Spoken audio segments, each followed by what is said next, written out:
¿Alguna vez has sentido que el mundo entero se derrumba a tus pies en un instante? ¿Que todo lo que construiste con tus propias manos durante décadas puede ser arrebatado por la codicia de un hombre sin escrúpulos? Esta es mi historia. Te invito a sentarte junto a mí, como si estuviéramos en mi pequeño porche en Guadalajara, mientras te cuento cómo un millonario despiadado intentó destruir mi vida, sin imaginar que su crueldad sería la semilla de mi mayor triunfo. Antes de que el sol besara las calles empedradas de mi querido barrio aquella mañana, yo ya presentía la desgracia. Tengo esa intuición que solo los años regalan, ese sexto sentido que hace que la piel se erice antes de la tormenta. Enrique Gutiérrez, con su traje italiano y su reloj de oro, entró a mi humilde tienda de artesanías con la sonrisa de quien ya ha decidido tu destino. Doña Isabel, me dijo con esa voz que ahora hace que mi sangre hierva al recordarla, he venido a informarle personalmente que desde hoy esto me pertenece. Y extendió unos papeles sobre el mostrador donde yo había atendido con orgullo a mis clientes durante 40 años. El mundo se oscureció a mi alrededor mientras las lágrimas nublaban mis ojos, pero te prometo que aquello que comenzó como mi peor pesadilla terminó siendo el inicio del capítulo más extraordinario de mi existencia. No sabes cuántas noches he revivido ese momento en mi mente, como una vieja película que se repite una y otra vez. El sonido de la campana de la puerta cuando él entró, el aroma a copal que inundaba la tienda mezclado con su perfume caro, la textura áspera de los documentos legales bajo mis dedos temblorosos. Ese día, mientras las personas caminaban por la calle Juárez ajenas a mi tragedia, sentí que mi alma se quebraba en 1000 pedazos, como una de mis piezas de cerámica al caer al suelo. Pero los años me han enseñado que a veces se es necesario romperse para volver a crearse, como el barro que debe pasar por el fuego para convertirse en una pieza hermosa y resistente. ¿No va a decir nada, doña Isabel?, me preguntó con esa sonrisa burlona mientras yo permanecía paralizada. Le sugiero que comience a empacar. Mis trabajadores vendrán mañana para renovar este lugar. La forma en que pronunció lugar, como si mi tienda fuera un antro de mala muerte, encendió en mí la primera chispa de lo que después se convertiría en un fuego inextinguible. No lo sabía entonces, pero esa humillación pública frente a mis clientes habituales, esa mirada de desprecio que me dedicó mientras guardaba los papeles en su maletín de piel, serían el combustible que me impulsaría a levantarme con más fuerza que nunca antes. Nací con el siglo pasado agonizando en una casita de adobe con techo de teja roja a las afueras de Guadalajara. Mi padre, don Ramón, trabajaba la tierra con manos callosas pero nobles, mientras mi madre, Esperanza, tejía sombreros de palma que vendíamos en el mercado local. Éramos pobres de dinero, pero ricos de corazón, como decía mi abuela Lupe, quien me enseñó a hacer mis primeras artesanías cuando apenas podía sostener una aguja entre mis pequeños dedos. Isabel, me decía ella, mientras sus dedos arrugados guiaban los míos, nuestras manos son nuestro mayor tesoro. Con ellas podemos crear belleza de la nada, alimentar a nuestros hijos y acariciar a los que amamos. Aquellas palabras se grabaron en mi alma como hierro caliente sobre madera vieja. A los 16 años, ya era conocida en el pueblo por mis bordados coloridos que contaban historias de nuestra tierra mexicana. A los 19, me casé con mi Miguel, un joven carpintero de ojos soñadores y manos tan trabajadoras como las mías. Juntos abrimos una pequeña tienda en el centro, donde vendíamos nuestras creaciones, él sus figuras talladas en madera, yo mis textiles y joyería artesanal. Tuvimos 5 hijos hermosos que crecieron entre el olor a madera recién cortada y el tintineo de mis cuentas de vidrio. Era una vida sencilla, pero llena de dignidad y amor, ¿sabes? En aquellos tiempos Guadalajara era otra ciudad. Las calles no estaban tan llenas de ruido y prisa como ahora. Los domingos después de misa, las familias paseaban por la plaza principal, los hombres con sus sombreros de ala ancha, las mujeres con sus mejores vestidos, los niños corriendo mientras las bandas tocaban en el kiosco. Mi Miguel y yo solíamos sentarnos en una banca a compartir una nieve de garrafa mientras veíamos pasar la vida frente a nosotros. Somos afortunados, Isabelita, me decía él apretando mi mano. Y yo lo creía con todo mi corazón. Nuestra tienda creció poco a poco, como un árbol que echa raíces profundas antes de extender sus ramas. Comenzamos en un pequeño local cerca del Mercado San Juan de Dios. Apenas un cubículo donde Miguel apenas cabía con sus herramientas de carpintería. Con el tiempo, pudimos mudarnos a un espacio más grande en la calle Juárez, una calle transitada por turistas y locales por igual. Artesanías Los Martínez, decía el letrero que mi esposo talló con sus propias manos.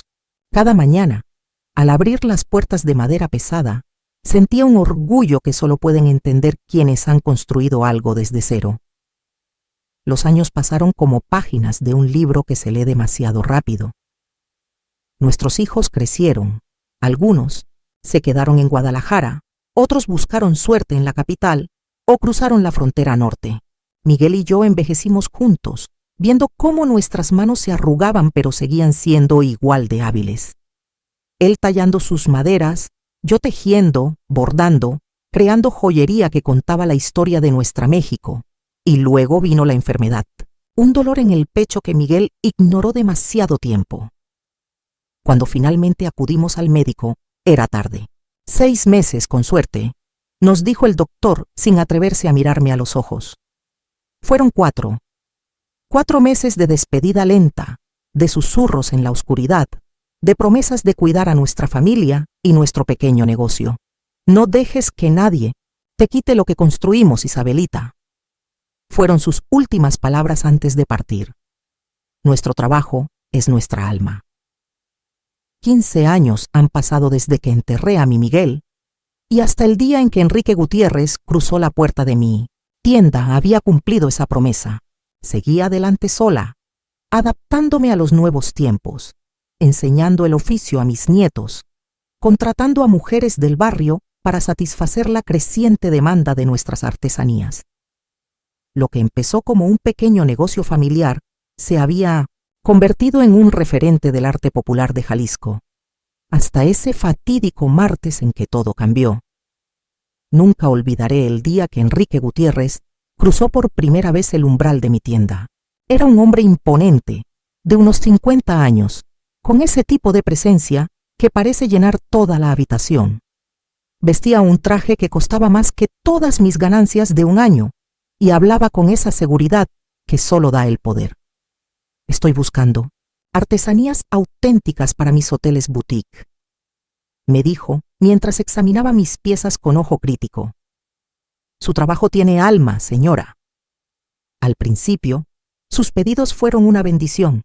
Compraba lotes enteros de mis mejores piezas para decorar sus hoteles de lujo en Cancún, Los Cabos y la Riviera Maya. Mi pequeño taller se convirtió en un hervidero de actividad. Contraté a 5 mujeres del barrio para ayudarme, todas madres solteras que necesitaban el trabajo tanto como yo necesitaba sus manos. Durante casi un año, vivimos en una nube de prosperidad que nunca había conocido. Pero pronto comenzaron las exigencias. Necesito 200 piezas para el próximo martes, me decía sin importarle que fuera humanamente imposible. Sus precios son demasiado altos, doña Isabel. En Oaxaca me ofrecen lo mismo por la mitad. Y lo peor, ¿no cree que sus diseños son demasiado tradicionales? Mis clientes buscan algo más moderno, más sofisticado. Cada comentario era una pequeña puñalada a mi orgullo, pero yo sonreía y asentía, agradecida por el trabajo, ignorando la voz de mi abuela Lupe que me susurraba al oído. Cuídate de los lobos vestidos de cordero, Isabelita. Recuerdo la tarde en que me presentó a su diseñadora de interiores, una mujer joven de la Ciudad de México, con aires de grandeza y mirada condescendiente. Pasó horas fotografiando mis piezas, haciendo preguntas sobre técnicas y materiales, anotando cada detalle en su tableta electrónica. Es para asegurarnos de que todo combine perfectamente en los espacios del hotel, explicó Enrique. Yo les serví café y pan dulce, orgullosa de poder mostrar mi trabajo a personas tan importantes. Qué ingenua fui, Dios mío, qué ciega. Estuve ante lo que realmente estaba sucediendo frente a mis narices. Las exigencias se volvieron imposiciones. Enrique comenzó a traer bocetos, diseños que debía replicar exactamente. Necesito que firme esto antes de comenzar, me dijo un día, deslizando un contrato sobre mi mesa de trabajo. Es solo una formalidad para proteger nuestra relación comercial. El documento estaba lleno de términos legales que apenas entendía. Cuando le pregunté si podía llevarlo a casa para que mi hijo Carlos, que había estudiado algunos años de derecho, lo revisara, su rostro cambió. ¿No confía en mí, doña Isabel? Después de todo lo que he hecho por usted y su negocio, usó esa técnica que ahora reconozco también. Hacerme sentir pequeña, malagradecida, ignorante. Firmé el contrato esa misma tarde, sin leer las letras pequeñas, sin entender que estaba firmando mi propia sentencia. Las semanas siguientes fueron de trabajo frenético. Enrique me pidió crear una colección especial para la inauguración de su nuevo hotel en Puerto Vallarta. Será su obra maestra, doña Isabel, me aseguró con esa sonrisa que ahora sé era la de un depredador satisfecho. Trabajé día y noche, invirtiendo mis ahorros en materiales de la mejor calidad, sacrificando tiempo con mi familia, exigiendo a mis ayudantes un nivel de perfección nunca antes alcanzado. Cuando terminamos, habíamos creado 60 piezas únicas que contaban la historia de Jalisco. Desde la fundación de Guadalajara hasta las tradiciones del tequila y la charrería, cada pieza era un pedazo de nuestra cultura transformado en arte. La colección se exhibió en una galería antes de ser enviada al hotel. Enrique organizó un evento elegante al que invitó a personas influyentes de la ciudad. Yo asistí vestida con mi mejor rebozo, nerviosa pero orgullosa. Fue la última noche de felicidad antes de la tormenta. Mientras las personas admiraban mi trabajo, escuché a Enrique hablar con un grupo de empresarios. Es un nuevo concepto que hemos desarrollado. Artesanía contemporánea con esencia mexicana. Nuestra diseñadora ha logrado combinar lo tradicional con toques modernos. Nuestra diseñadora. No mencionó mi nombre ni una sola vez. Para él, yo era simplemente las manos que ejecutaban sus ideas. Debí haberlo enfrentado esa noche, pero callé, agradecida por las copas de champán y los elogios vacíos de gente que nunca volvería a ver. Era un martes de mercado cuando mi mundo se vino abajo. Recuerdo hasta el vestido que llevaba, puesto azul con pequeñas flores bordadas, el que había hecho para el bautizo de mi nieta Lupita. La campana de la puerta sonó y entró Enrique, pero esta vez no venía solo. Lo acompañaba una mujer joven con lentes de diseñador y una carpeta de cuero bajo el brazo. Doña Isabel. Su voz sonaba diferente, más fría, más calculadora. Le presento a la licenciada Ramírez. Tiene algo importante que explicarle. La mujer abrió su carpeta y comenzó a recitar términos legales que sonaban como un idioma extranjero para mí. Contratos, cláusulas, derechos de propiedad intelectual. Palabras que bailaban frente a mis ojos mientras intentaba comprender qué estaba sucediendo. Finalmente, Enrique interrumpió con impaciencia. Para simplificar, doña Isabel, todos los diseños que ha creado para mis hoteles me pertenecen ahora. La pequeña letra del contrato que firmó hace 6 meses lo especifica claramente. Además, tiene una cláusula de competencia que le prohíbe vender artesanías similares a cualquier otro comprador. Mi corazón se detuvo. Pero esos son mis diseños, los que aprendí de mi abuela, los que he perfeccionado durante toda mi vida. Enrique soltó una risa que aún resuena en mis pesadillas. Ya no, doña Isabel. Ahora son propiedad de Grupo Gutiérrez. Y hay más. He comprado este edificio. Tiene 30 días para desalojar el local. La humillación llegó a su punto máximo cuando justo en ese momento entró un grupo de turistas americanos a la tienda. Enrique, lejos de mostrar discreción, alzó la voz para que todos escucharan. Disfruten sus compras hoy, porque pronto este lugar será un elegante café boutique. Esta pobre anciana ya no tiene nada que ofrecer al mercado moderno. Las lágrimas quemaban mis mejillas mientras veía a los turistas murmurar entre ellos y salir apresuradamente. Mi vida entera, construida con cada puntada, cada diseño, cada madrugada de trabajo, se desmoronaba ante mis ojos como un castillo de naipes. Mi hijo Carlos es abogado, mentí, intentando mantener un último resquicio de dignidad. Él revisará este supuesto contrato. Enrique sonrió con suficiencia. Hágalo, por favor. Y cuando su hijo le confirme que no hay nada que hacer, ahórrese la vergüenza de volver a mi oficina suplicando. Los negocios son negocios, doña Isabel. No es personal. Pero lo era. Lo vi en sus ojos, en la forma en que disfrutaba mi dolor. Para él, yo era solo una vieja ignorante a la que había engañado con facilidad, un obstáculo menor en sus planes de expansión. Esa noche, cuando cerré la tienda, quizás por última vez, me quedé sola en la oscuridad, rodeada de las creaciones que ya no me pertenecían. Recorrí el espacio acariciando cada pieza, cada estante que Miguel había construido con sus manos, cada rincón que guardaba un recuerdo de nuestra vida juntos. Me senté en el taburete detrás del mostrador y lloré, como no había llorado desde la muerte de mi esposo. Lloré por mi ingenuidad, por mi confianza traicionada, por el futuro que se desvanecía ante mis ojos. No dormí esa noche. Al amanecer, con los ojos hinchados pero la mente más clara, llamé a mis hijos. Vinieron todos, incluso Martín, que vivía en Monterrey y tuvo que viajar toda la noche. Les mostré los papeles, les conté todo. Carlos, que había estudiado 2 años de Derecho antes de abandonar por falta de recursos, confirmó mis peores temores después de leer el contrato. Mamá, este hombre es un demonio. No solo se queda con tus diseños, sino que te prohíbe crear o vender cualquier cosa similar durante 5 años. Prácticamente te está prohibiendo trabajar en lo único que sabes hacer. ¿Y el local? ¿También puede quitárnoslo así como así? Preguntó mi hija Luisa, la más parecida a mí en carácter, con esa chispa de fuego en los ojos. El edificio es suyo ahora, legalmente, confirmó Carlos. Y el contrato de arrendamiento que mamá tenía expiró hace 3 meses. Han estado renovando mes a mes, sin un nuevo contrato formal. Legalmente, puede pedirle que se vaya con solo 30 días de aviso. Pues lo demandaremos, gritó Martín, siempre el más impulsivo. Esto es un abuso. Carlos sacudió la cabeza. ¿Con qué dinero, Martín?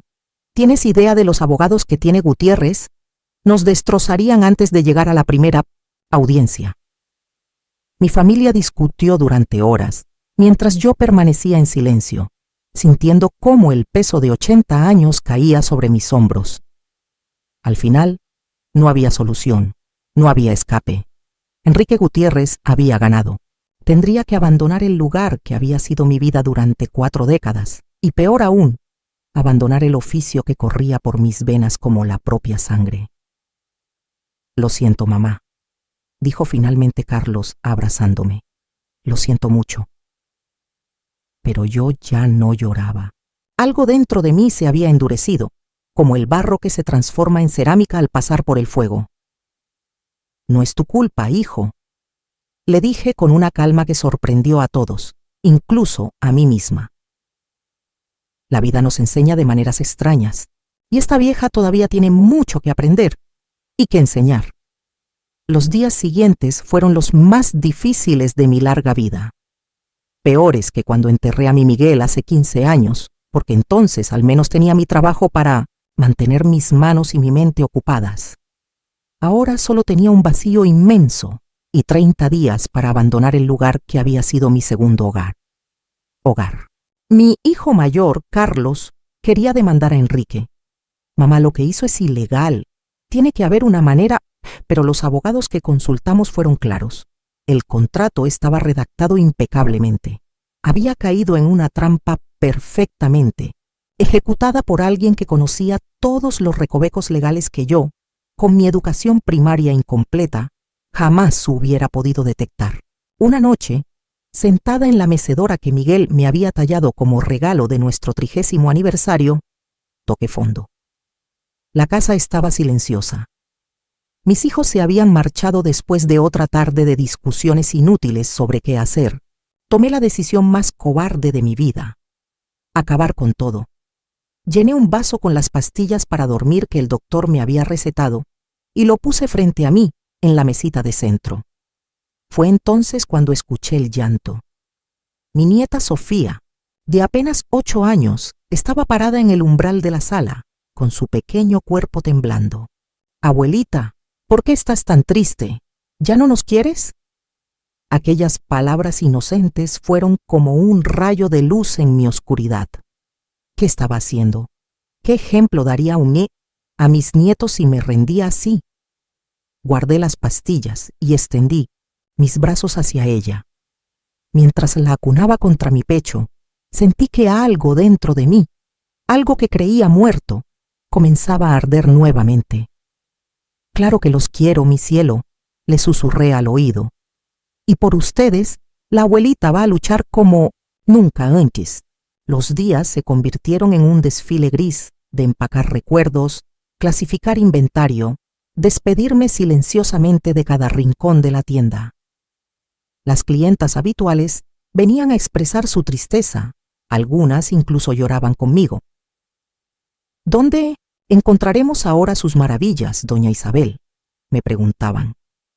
Yo solo podía ofrecerles una sonrisa triste y un último descuento en las pocas piezas que aún podía vender. Los empleados de Enrique comenzaron a aparecer, midiendo paredes, haciendo planes para la renovación, tratándome como si ya fuera un fantasma. Una tarde, la misma diseñadora que había fotografiado mis piezas meses atrás vino a supervisar el espacio. La encontré revisando mis cuadernos de diseños que aún no había empacado. «Esos son personales», le dije, arrebatándoselos de las manos. Ella me miró con esa mezcla de lástima y desdén que se reserva para los perdedores. «Todo lo que está aquí pertenece a Grupo Gutiérrez ahora, señora, incluso sus ideas». Esa noche, sentada entre cajas de cartón que contenían los restos de mi vida profesional, lloré hasta quedarme sin lágrimas. Mi hogar, el pequeño departamento sobre la tienda donde había vivido con Miguel y criado a nuestros hijos, también tendría que ser desalojado. ¿Dónde iría? ¿Qué haría una mujer de 80 años sin trabajo, sin local, sin derecho legal a crear lo único que sabía hacer? Mi hija Elena insistió en que me mudara con ella y su familia. «Tenemos espacio. Mamá, los niños estarán felices de tenerte». Pero yo veía la preocupación en sus ojos, el cálculo mental de una boca más que alimentar con el modesto salario de maestra. Mi hijo Martín ofreció enviarme dinero desde Monterrey, donde trabajaba en una fábrica. «No es mucho, pero te ayudará a rentar un lugarcito». Carlos, siempre práctico, sugirió vender las pocas joyas que me quedaban de mi madre. «Es temporal, mamá, hasta que encontremos una solución». Pero yo sabía que no había solución. A mi edad, con mis manos cada vez más artríticas, ¿quién me daría trabajo? Las artesanías eran mi vida, mi identidad. Sin ellas, ¿quién era yo? La respuesta llegó de la forma más inesperada. 3 días antes del desalojo final, mientras empacaba las últimas cajas, entró a la tienda doña Remedios, una anciana aún mayor que yo, que vivía al final de la calle.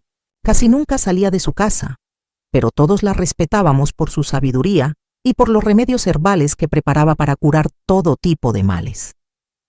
«Isabel», me dijo sin preámbulos, «he escuchado lo que te ha pasado». «La vida es así, doña Remedios», respondí con resignación. «Unas veces se gana, otras se pierde». Ella me miró con esos ojos negros que parecían atravesar el alma. «¿Y desde cuándo Isabel Martínez acepta la derrota? La mujer que conozco habría luchado como una leona». ¿Luchar? ¿Contra qué? Él tiene todo el dinero, todos los abogados, todos los papeles firmados. Doña Remedios soltó una risa seca. El dinero y los papeles no son todo en esta vida, mijita. Hay poderes más grandes. El poder de la comunidad, el poder de la verdad, el poder de unas manos que saben crear belleza.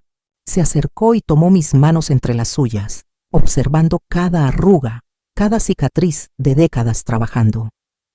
Estas manos tienen memoria, Isabel, y nadie, ni el hombre más rico del mundo puede robar esa memoria. Antes de irse, doña Remedios me entregó una pequeña bolsa de tela. Tómalo como un préstamo, no como caridad, me dijo con dignidad. Dentro había billetes viejos, probablemente todos sus ahorros.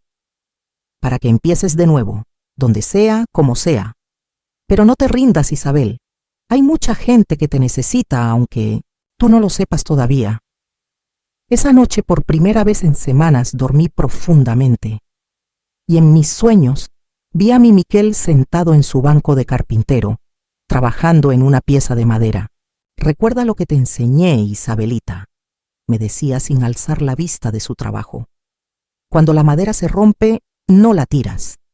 La transformas en algo nuevo, algo diferente, a veces incluso más hermoso que lo que era antes. Al despertar, con los primeros rayos del sol filtrándose por mi ventana, supe lo que tenía que hacer. El despertar no fue inmediato ni fácil. Comencé recogiendo los pedazos de mi dignidad, como quien recoge vidrios rotos, con cuidado, cortándome en el proceso. Las primeras semanas después del desalojo, viví con mi hija menor, en un cuarto pequeño, que antes pertenecía a mis nietos. Escuchaba sus peleas con su marido, los reproches velados por tener que mantener a la vieja, como me llamaba él cuando creía que no lo escuchaba. Cada mañana salía temprano para no ser una carga. Me sentaba en el parque central con mis manos quietas por primera vez en 60 años, observando palomas y personas que pasaban apresuradas. Fue allí, en ese banco desgastado, donde encontré la primera semilla de mi renacimiento. «Doña Isabel, ¿es usted?». Alcé la vista para encontrarme con María Elena, una de las mujeres que había trabajado conmigo en el taller. Llevaba una bolsa grande de plástico. «Encontramos esto en el basurero detrás de su antigua tienda», me dijo abriendo la bolsa. Dentro había retazos de telas, hilos, cuentas, todo lo que Enrique había considerado basura al renovar el local. Pensamos que tal vez querría tenerlos. Metí las manos temblorosas en aquella bolsa y sentí los materiales familiares entre mis dedos. Algo se encendió dentro de mí, como una pequeña llama que se niega a morir en medio de una tormenta. «Tiene agujas, María Elena». Esa noche, bajo la luz tenue de una lámpara prestada, mis dedos recordaron lo que mi espíritu había olvidado. Creé un pequeño broche con los retazos, nada espectacular, pero mío, completamente mío. «¿Qué estás haciendo, mamá?», preguntó mi hija al encontrarme dormida sobre la mesa, con el broche terminado entre mis manos. «Estoy volviendo a vivir, mijita, estoy volviendo a vivir». Los días siguientes establecí una rutina. Cada mañana iba al parque con mis materiales, rescatados, y trabajaba bajo la sombra de un ahuehuete centenario. Al principio, la gente apenas me notaba, solo una anciana más matando el tiempo. Pero poco a poco, mi trabajo comenzó a atraer miradas. Una joven se detuvo para preguntarme dónde había comprado el broche que llevaba puesto. Cuando le dije que lo había hecho yo misma, me preguntó si tenía más para vender. «Todavía no», le respondí, «pero pronto». María Elena comenzó a traer a otras mujeres que habían trabajado conmigo. Nos reuníamos en el parque, compartiendo las pocas herramientas que teníamos, enseñándonos mutuamente nuevas técnicas. Una trajo retazos de tela de su casa, otra consiguió agujas, otra más aportó botones viejos y cuentas de collares rotos. Trabajábamos con lo que teníamos, transformando desechos en pequeñas obras de arte. El yerno de mi hija, que tanto me despreciaba, cambió su actitud cuando comencé a contribuir con algo de dinero para los gastos de la casa. No era mucho, apenas lo que ganaba vendiendo mis creaciones a paseantes del parque, pero era algo. «Estás llena de sorpresas, suegra», me dijo una noche mientras cenábamos. No era un gran cumplido, pero significaba mucho viniendo de él. Un día lluvioso, cuando no podíamos trabajar en el parque, María Elena nos invitó a su casa. Era un lugar pequeño en las afueras de la ciudad, pero tenía un patio trasero cubierto donde podíamos estar cómodas. Su esposo, don Joaquín, había construido mesas rústicas con madera recuperada. «Para que trabajen a gusto», nos dijo con una sonrisa tímida. Ese día nació oficialmente nuestro pequeño taller. Lo llamamos Manos de Esperanza, en honor a mi madre y a la esperanza que mantenía vivas nuestras ilusiones. Éramos 6 mujeres, todas con historias de lucha, todas con manos sabias y corazones resilientes. Decidimos especializarnos en reciclar y transformar. Convertíamos botellas de vidrio en lámparas decoradas con Shakira, latas viejas en macetas pintadas a mano, retazos de tela en tapices que contaban historias, retazos de tela en tapices que contaban historias de nuestra comunidad. Cada pieza era única, nacida de la necesidad y transformada por la creatividad. El patio de María Elena pronto se quedó pequeño. Don Joaquín, emocionado por nuestro entusiasmo, habló con sus compadres del sindicato de construcción. Fin de semana llegaron 10 hombres con herramientas y materiales. «Venimos a ampliar el taller», anunciaron. En 2 días, el pequeño patio se transformó en un espacio digno, con techo de lámina para protegernos de la lluvia, mesas firmes y estanterías para organizar nuestros materiales. Cuando les preguntamos cuánto nos costaría, se negaron a aceptar dinero. «Ustedes están dando ejemplo de dignidad», nos dijo el líder del grupo. «En estos tiempos, eso vale más que el oro». La noticia de nuestro pequeño taller comenzó a correr por el barrio. Mujeres jóvenes venían a aprender, ancianas a compartir técnicas olvidadas, niñas curiosas a observar cómo transformábamos desechos en belleza. No teníamos dinero para comprar materiales, así que organizamos una campaña de recolección. Colocamos contenedores en las escuelas y las parroquias con un letrero: «Tu basura, nuestra oportunidad».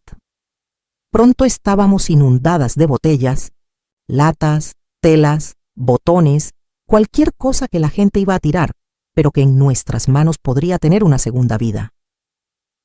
«Estás rejuveneciendo, mamá», me dijo Carlos una tarde que vino a visitarme al taller. Y era verdad. Mis arrugas seguían ahí, mis manos seguían torcidas por la artritis, pero mi espíritu se había enderezado como un árbol que encuentra la luz después de la tormenta. Ya no me sentía una carga. Era nuevamente un pilar, una guía, una creadora. El dolor por la traición de Enrique seguía presente, pero ahora era como una cicatriz antigua, visible pero ya no dolorosa. Una mañana, mientras caminaba hacia el Pyme Centro de Taller, pasé frente a mi antigua tienda. Se había transformado en un elegante café boutique llamado Artesanía Contemporánea Gutiérrez. En los escaparates vi réplicas industriales de mis diseños, producidas en masa en alguna fábrica de la Ciudad de México o quizás en China, vendidas a precios exorbitantes a turistas que creían estar comprando arte auténtico. Sentí una punzada de dolor, pero también una extraña satisfacción. Esas piezas perfectas pero sin alma nunca podrían compararse con lo que ahora creábamos en nuestro humilde taller. Objetos imperfectos, pero llenos de historia, de lucha, de verdad. Seguí mi camino con la cabeza alta.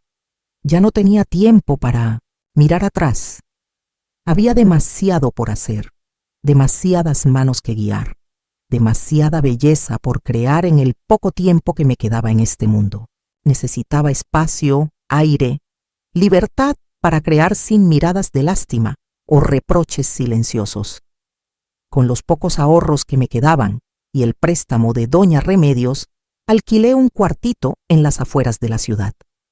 Era poco más que un cobertizo con baño, pero tenía una ventana que daba a un campo de nopales y lo más importante, era mío.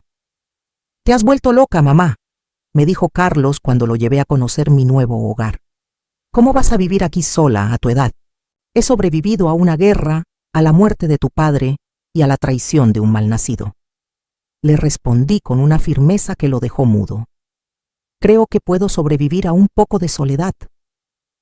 Transformé aquel cuartito en mi santuario. Una mesa vieja se convirtió en mi taller. Las paredes desnudas pronto se llenaron de hilos colgados, diseños dibujados en papel periódico, ideas que fluían desde mi alma hasta mis manos. Ya no creaba lo que otros me pedían o lo que el mercado demandaba. Creaba desde mis recuerdos, desde mis sueños, desde mi dolor transformado en belleza. Un día, mientras cosía bajo el sol del mediodía que entraba por mi ventana, me di cuenta de que estaba sonriendo. No era felicidad completa, no todavía, pero era un comienzo. Tenía un plan germinando en mi cabeza, un plan que requeriría todas mis habilidades y toda mi astucia de vieja zorra, como decía mi abuela Lupe.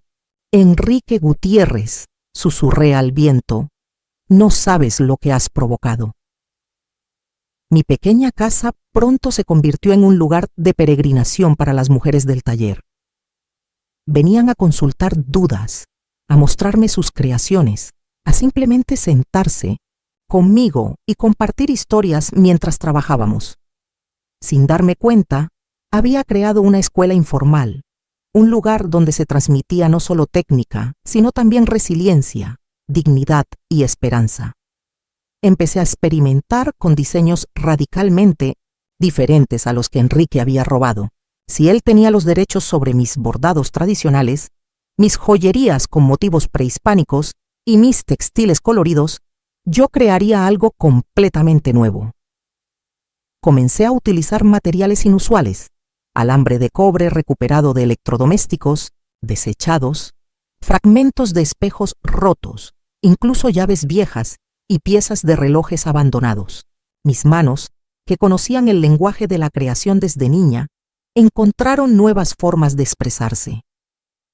María Elena, quien se había convertido en mi mano derecha, me miraba asombrada.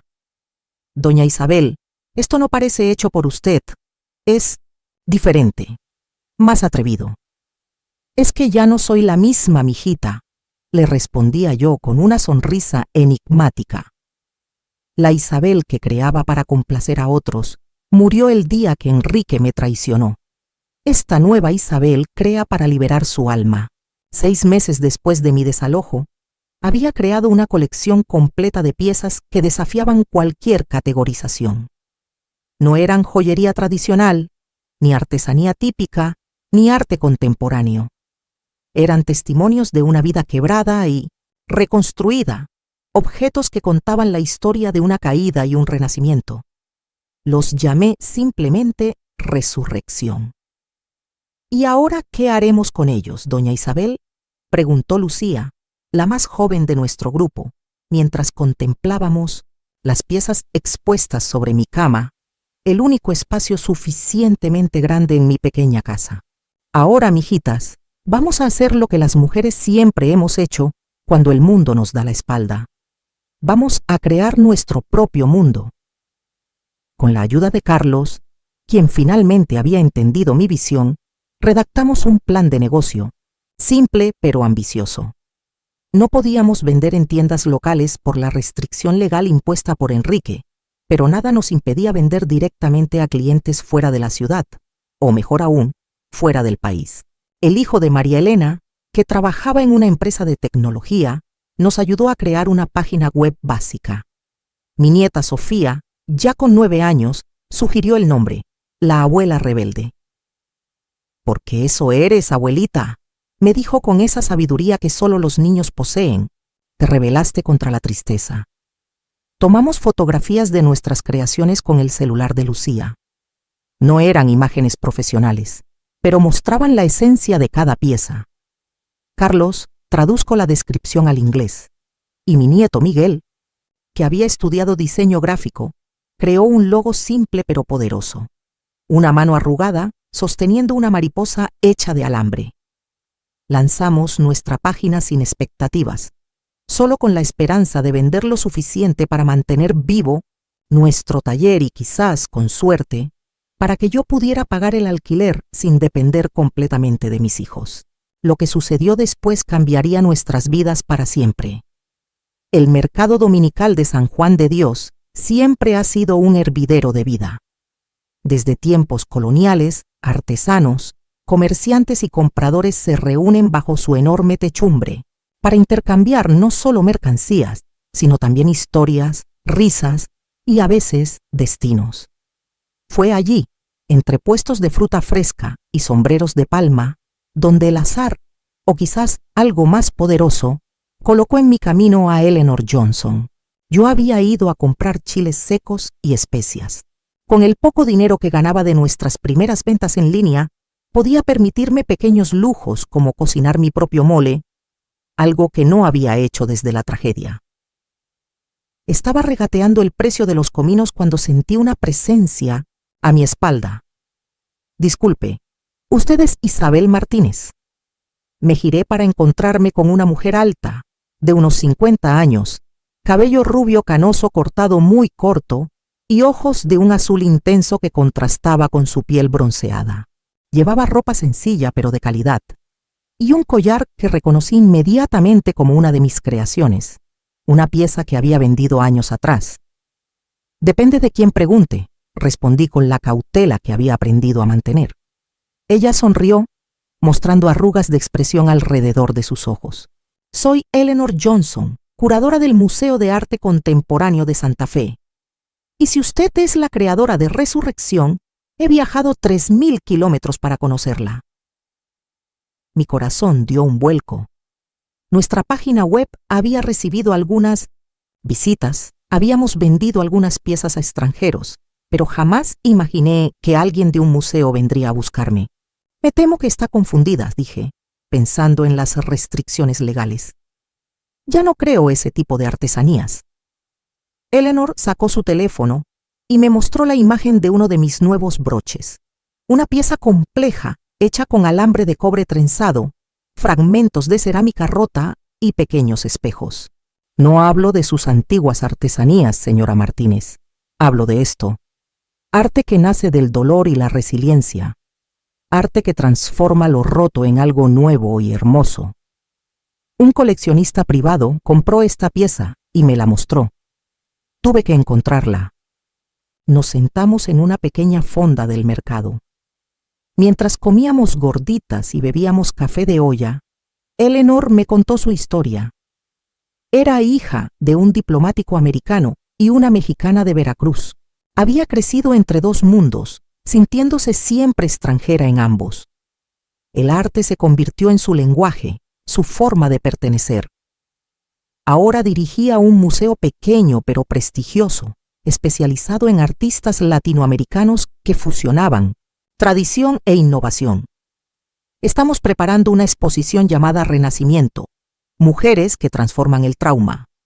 Artistas que han convertido sus experiencias de pérdida, violencia o discriminación en obras poderosas.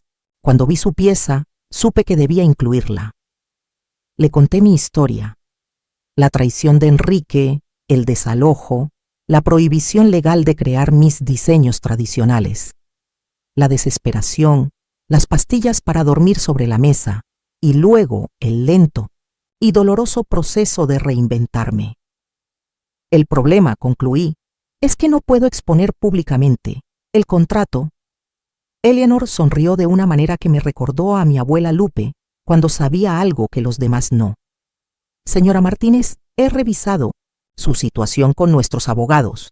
La restricción aplica a sus diseños tradicionales y a la venta dentro de México. Nada le impide crear arte nuevo y exhibirlo en Estados Unidos». «¿Arte? Yo no soy artista, soy artesana».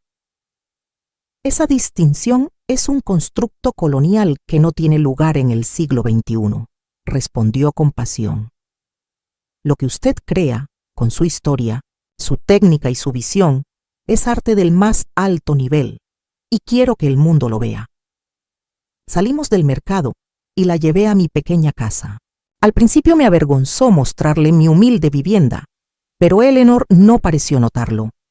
Sus ojos estaban fijos en las piezas que cubrían las paredes, en los materiales organizados meticulosamente, en los diseños bocetados en pedazos de papel periódico.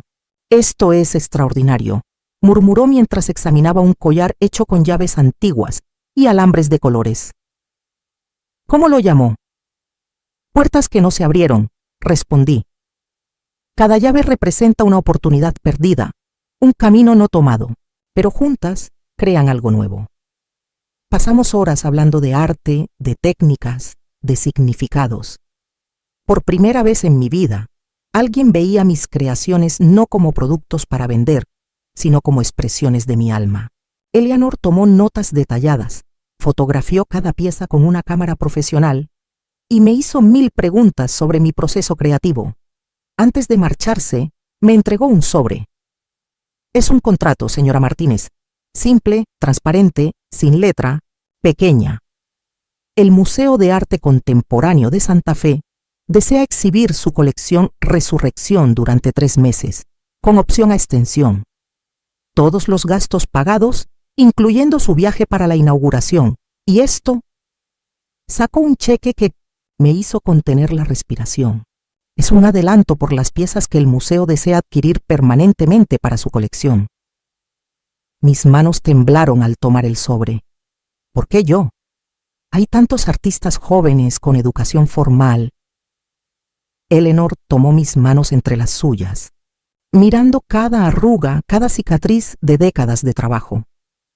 Porque su arte tiene algo que no se puede enseñar en ninguna escuela: autenticidad. Usted no crea para impresionar a críticos o para seguir tendencias. Crea para sanar su alma. Y en el proceso, sana a quienes contemplan su trabajo. Esa noche, después de que Eleanor se marchó, reuní a mi familia y a las mujeres del taller. Les mostré el contrato, el cheque, las fotos que Eleanor había tomado. Al principio hubo silencio, luego exclamaciones de asombro y finalmente lágrimas de alegría. ¿Ven lo que ha pasado?, dije, sintiendo una emoción que apenas podía contener. Lo que Enrique intentó destruir ha renacido más fuerte. Intentó silenciarme y ahora mi voz llegará más lejos que nunca. María Elena, quien había estado conmigo desde el principio, me abrazó con fuerza. «Es justicia divina, doña Isabel». «No, mijita», respondí, pensando en el largo camino recorrido. «Es el resultado de no rendirse jamás». Los 3 meses que siguieron al encuentro con Eleanor fueron un torbellino de actividad. El dinero del adelanto nos permitió transformar nuestro pequeño taller en un espacio digno, con herramientas adecuadas y materiales de calidad. Contratamos a más mujeres de la comunidad, muchas de ellas madres solteras o viudas que, como yo, necesitaban no solo ingresos sino también un propósito. Mi pequeña casa ya no era suficiente para mí. Carlos y Luisa insistieron en que me mudara a un lugar más seguro y cómodo. Encontramos una casa modesta pero acogedora, con un patio trasero que convertimos en mi estudio personal. Desde mi ventana podía ver el amanecer sobre las montañas, la misma vista que inspiraba a mi abuela Lupe cuando me enseñaba a bordar. «Este lugar tiene luz, mamá», dijo Luisa mientras me ayudaban a instalarme. «Como tus ojos últimamente». Eleanor regresó 2 veces durante esos meses. Trabajamos juntas en el concepto de la exposición, en la disposición de las piezas, en los textos que las acompañarían. Insistió en que escribiera mi historia con mis propias palabras. «La gente necesita escuchar tu voz», me dijo. «Sin filtros, sin adornos, la voz de una mujer que cayó al abismo y encontró alas en la caída». Al principio me resistí. ¿Quién querría leer las palabras de una vieja con educación primaria? Pero Eleanor fue persistente. Me regaló un cuaderno de cuero hermoso y me dijo: «Escribe como si estuvieras hablando con tu nieta Sofía cuando sea mayor. Cuéntale cómo sobreviviste». Así lo hice. Cada noche antes de dormir, llenaba páginas con mis recuerdos, mis sentimientos, mis reflexiones sobre el camino recorrido. No era literatura elegante, pero era honesta.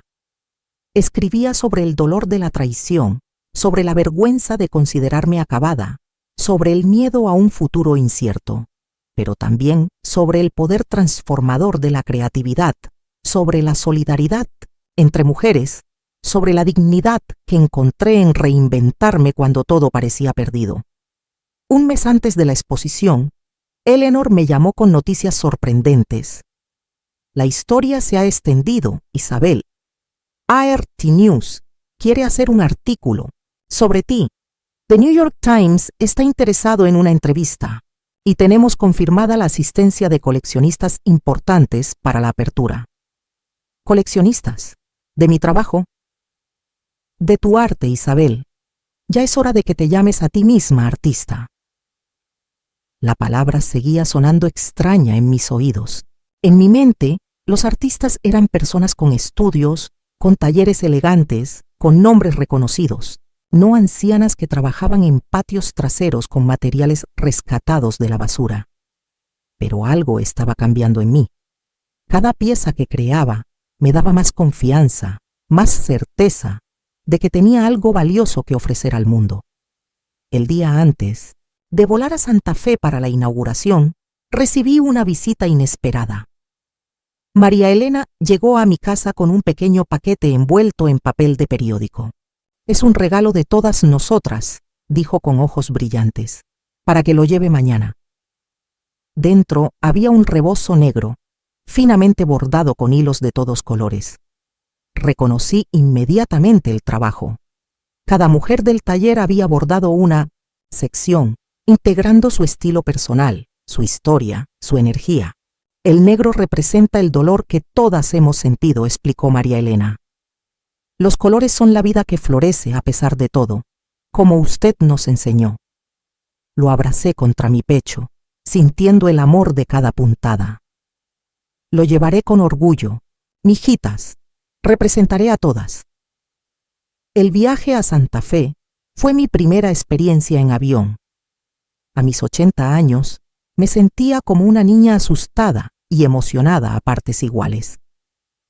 Eleanor había enviado a su asistente, una joven mexicana llamada Gabriela, para acompañarme. Durante el vuelo me habló del museo, de la ciudad, de la importancia que estaba adquiriendo mi exposición.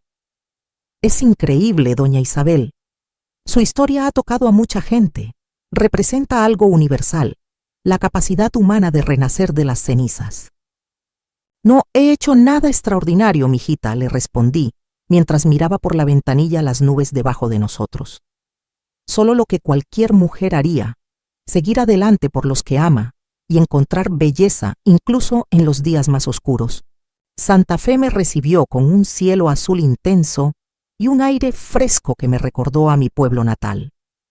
El museo era un edificio moderno, pero que respetaba la arquitectura tradicional de adobe.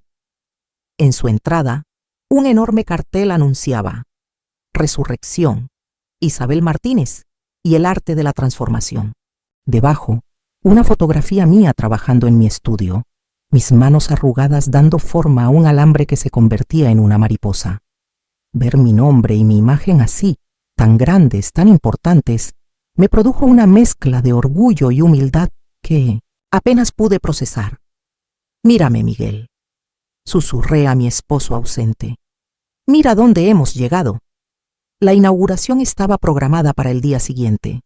Esa noche Eleanor organizó una cena íntima con el personal del museo y algunos invitados especiales. Vestí mi mejor ropa y, sobre ella, el precioso rebozo que mis compañeras habían creado. Antes de salir del hotel, mi hijo Carlos, quien había viajado conmigo junto con Luisa, me tomó de las manos. Estamos tan orgullosos de ti, mamá. Papá también lo estaría. Lo sé, hijo. Lo siento aquí conmigo.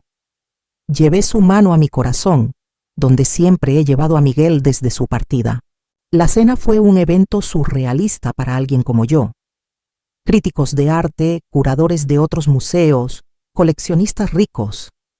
Todos querían hablar conmigo, conocer mi historia, entender mi proceso creativo. Escuché palabras como arte outsider, primitivismo contemporáneo, expresionismo visceral.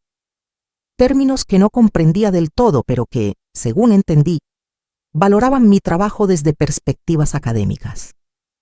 Una mujer particularmente intensa, que se presentó como profesora de estudios latinoamericanos en alguna universidad prestigiosa, me acorraló durante el postre. Su obra representa la resistencia decolonial ante el capitalismo depredador, señora Martínez.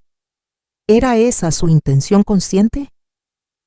Sonreí, pensando en cómo explicarle que mi única intención había sido sobrevivir, mantener mis manos ocupadas, transformar mi dolor en algo que pudiera contemplar sin que me destrozara el alma.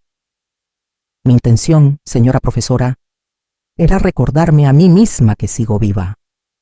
Todo lo demás son palabras que ustedes ponen sobre mi trabajo. Hubo un silencio, incómodo, y luego Eleanor estalló en una carcajada que rompió la tensión. Y por eso, queridos amigos, Isabel Martínez es exactamente lo que el mundo del arte necesita. Autenticidad sin pretensiones. Esa noche, de regreso en el hotel, reflexioné sobre lo extraño de mi situación. Una mujer de 80 años, con estudios primarios, criada en la pobreza, ahora valorada por un mundo elitista que probablemente nunca habría notado mi existencia, de no ser por la tragedia que me llevó a crear de forma diferente. ¿Era todo esto un sueño fugaz? ¿Un espejismo que se desvanecería con la misma rapidez con que había aparecido? No importa, me dije mientras me quitaba el rebozo y lo doblaba cuidadosamente. Ya he vivido más de lo que esperaba. Si esto es solo un momento de gloria antes del final, lo disfrutaré plenamente.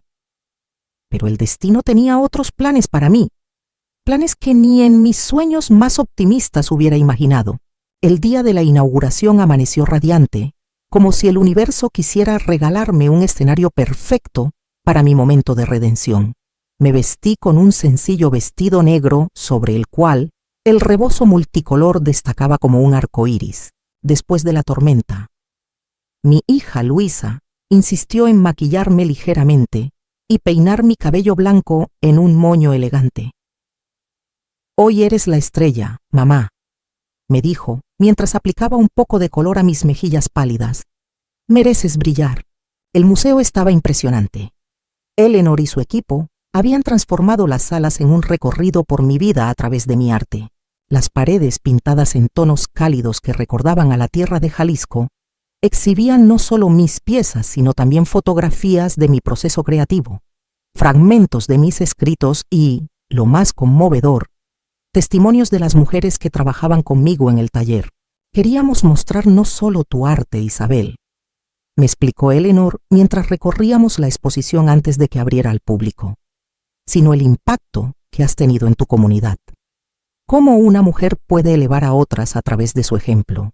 Mis ojos se humedecieron al leer las palabras de María Elena. Doña Isabel nos enseñó que la dignidad no se mendiga, se construye con las propias manos. O las de Lucía, la más joven. Antes creía que para triunfar debía abandonar mi cultura y mis raíces. Doña Isabel me mostró que la verdadera fuerza está en transformar la tradición, no en negarla. La pieza central de la exposición era mi creación más reciente y más personal, un árbol de la vida hecho enteramente con materiales recuperados. Las raíces formadas por herramientas oxidadas representaban mi infancia trabajadora.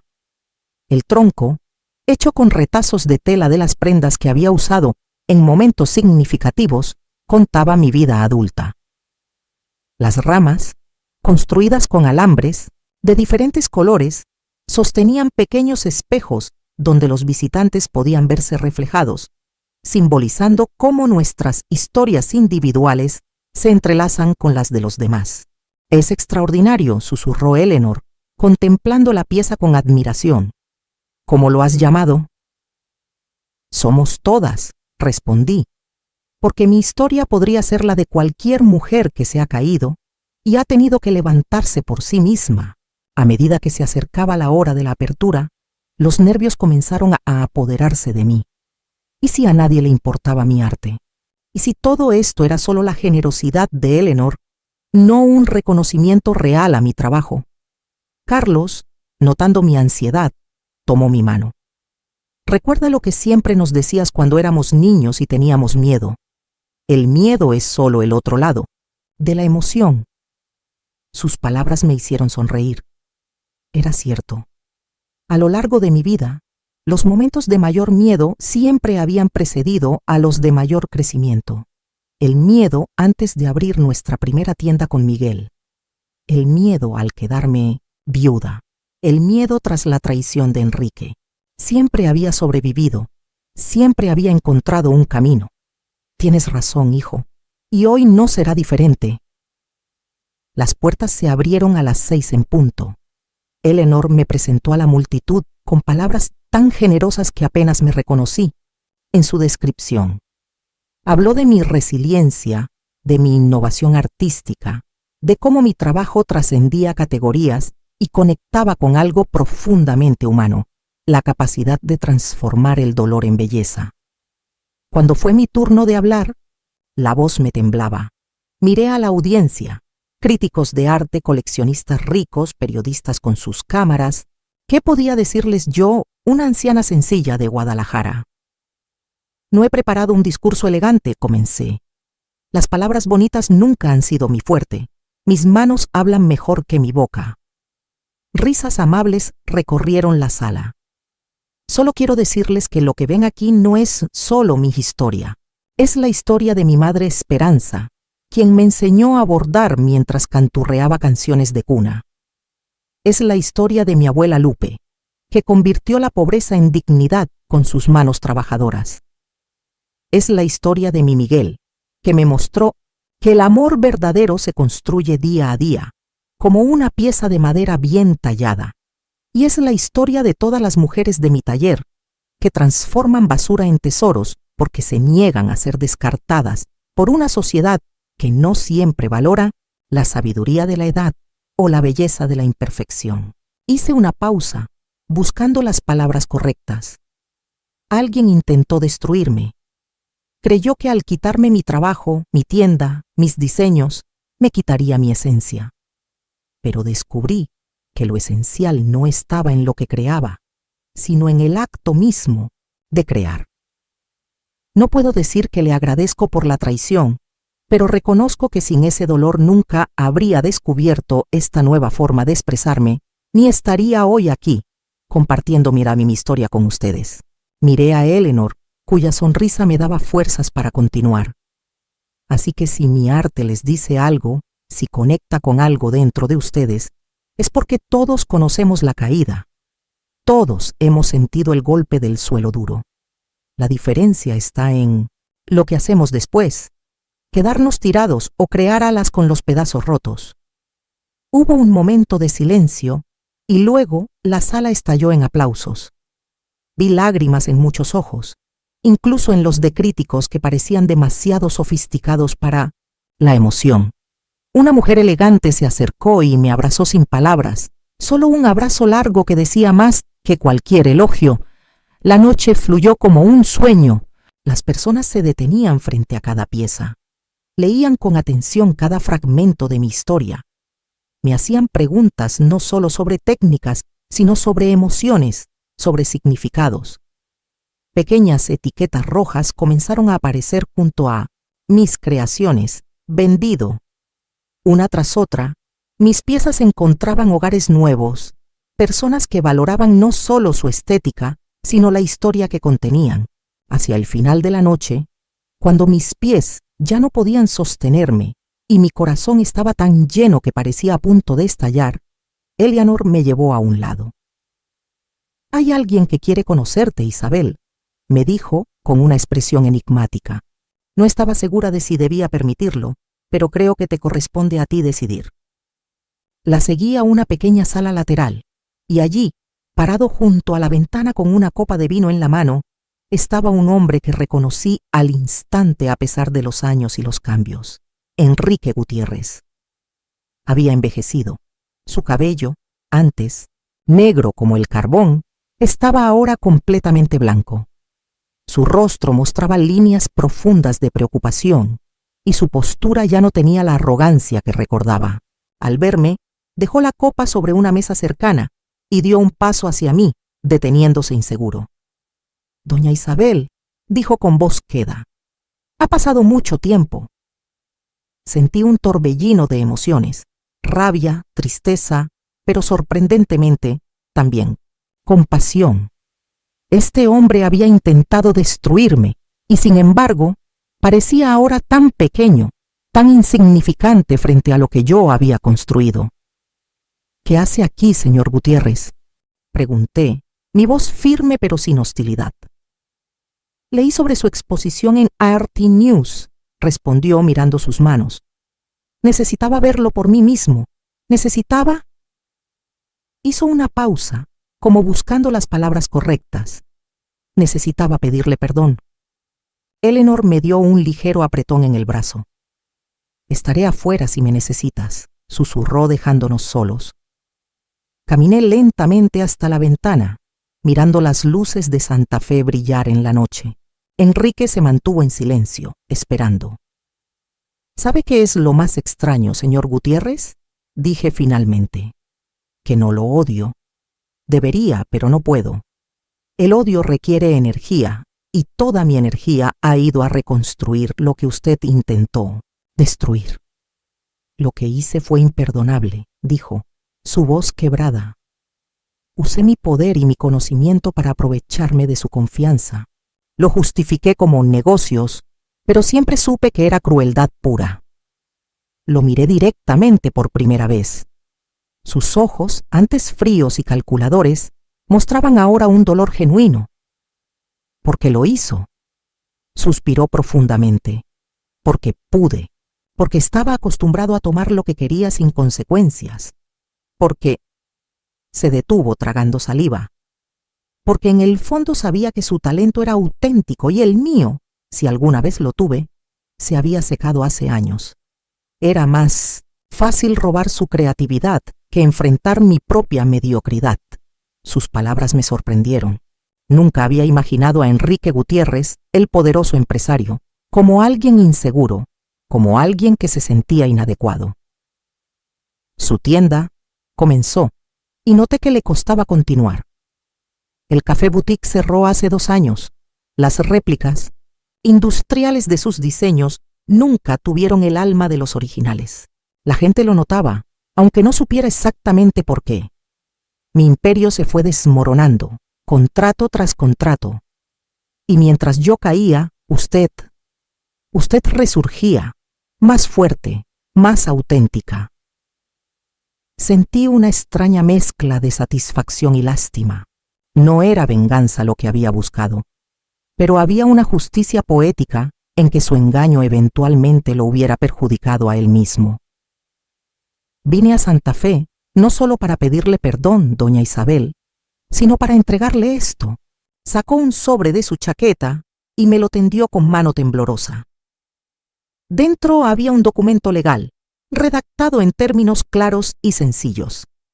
Era una renuncia formal a todos los derechos sobre mis diseños originales, anulando la cláusula de competencia y reconociendo públicamente mi autoría intelectual sobre todas las creaciones que me habíais arrebatado. «Es lo mínimo que puedo hacer», dijo mientras yo leía. «Sé que no repara el daño, pero al menos le devuelve lo que siempre fue suyo». Doblé el documento y lo guardé en el bolsillo de mi vestido.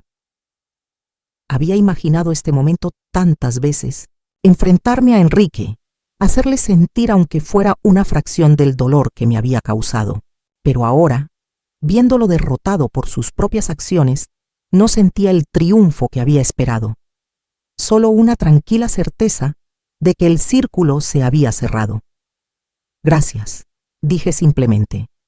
«No por esto», señalé el bolsillo donde había guardado el documento, sino por la lección que me dio sin querer.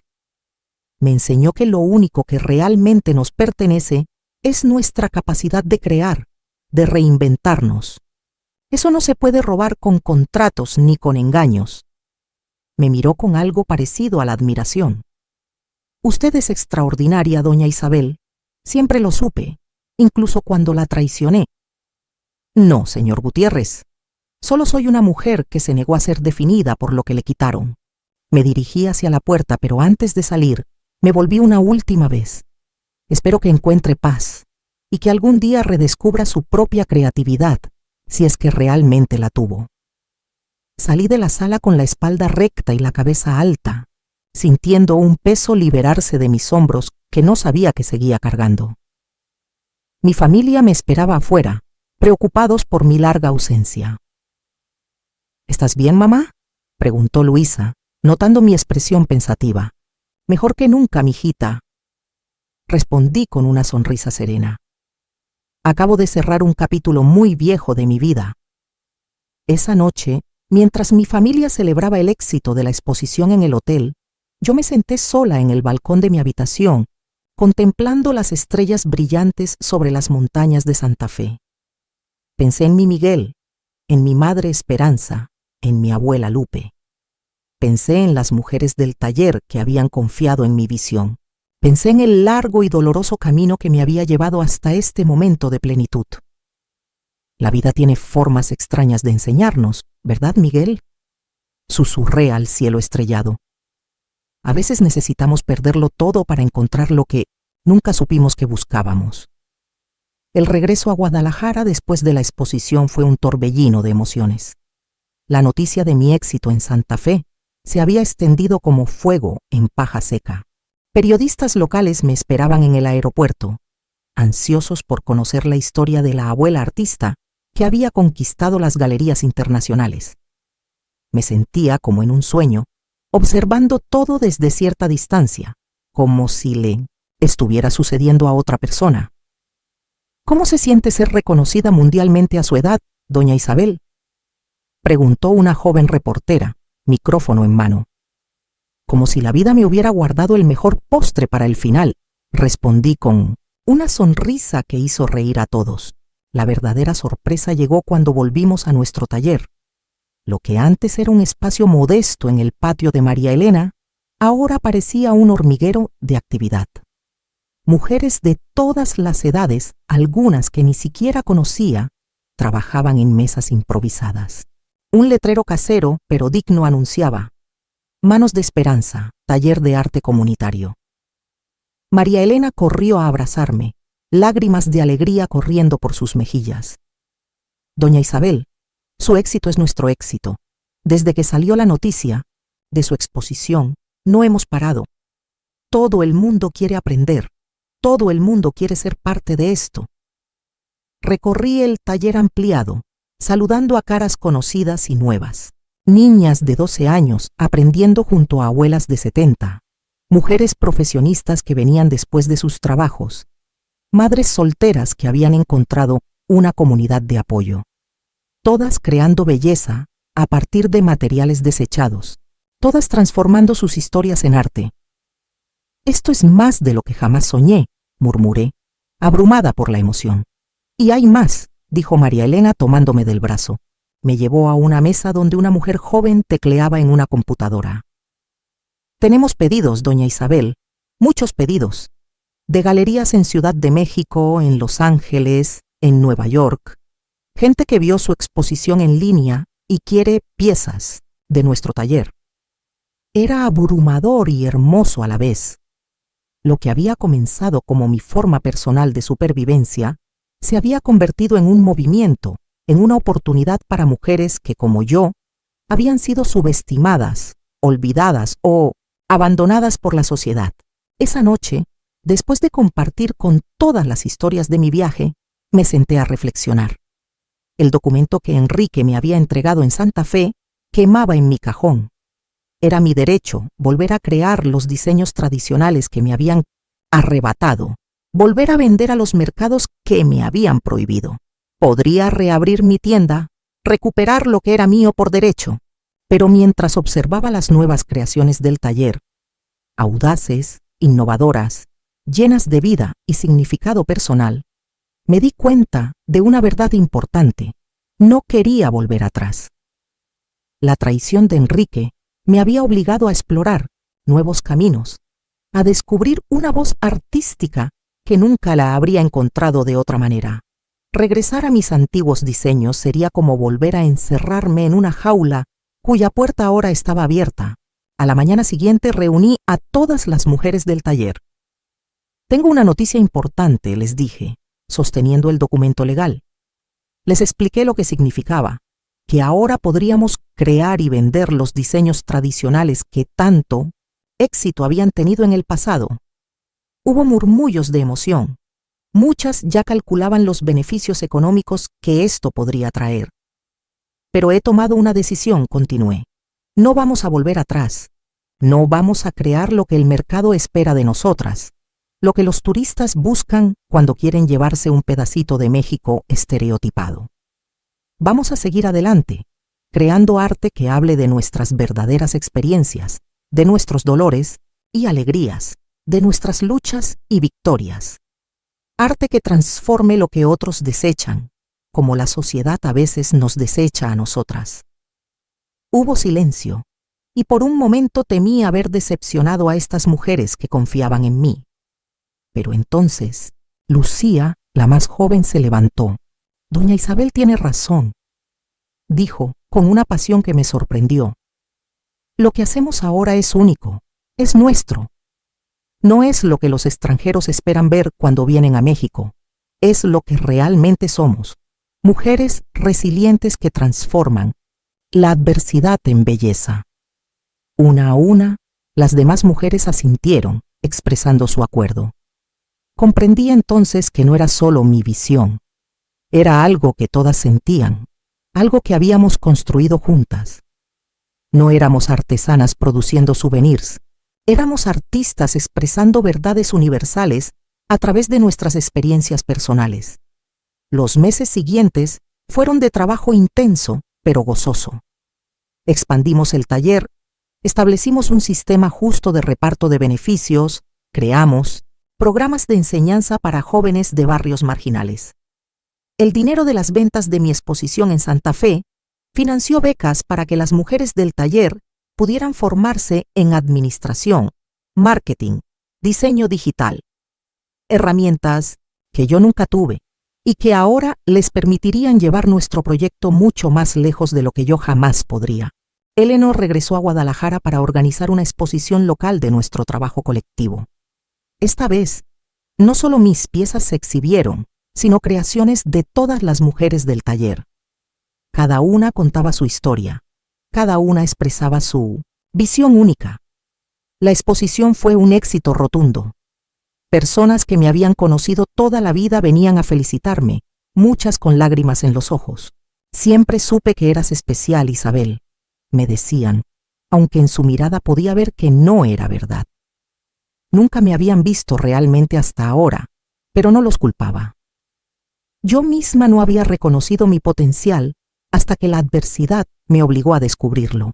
Una tarde, mientras la exposición estaba en su apogeo, recibí una visita inesperada. Una mujer elegante, de unos 60 años, se acercó a mí con cierta timidez. Doña Isabel, no sé si me recuerda.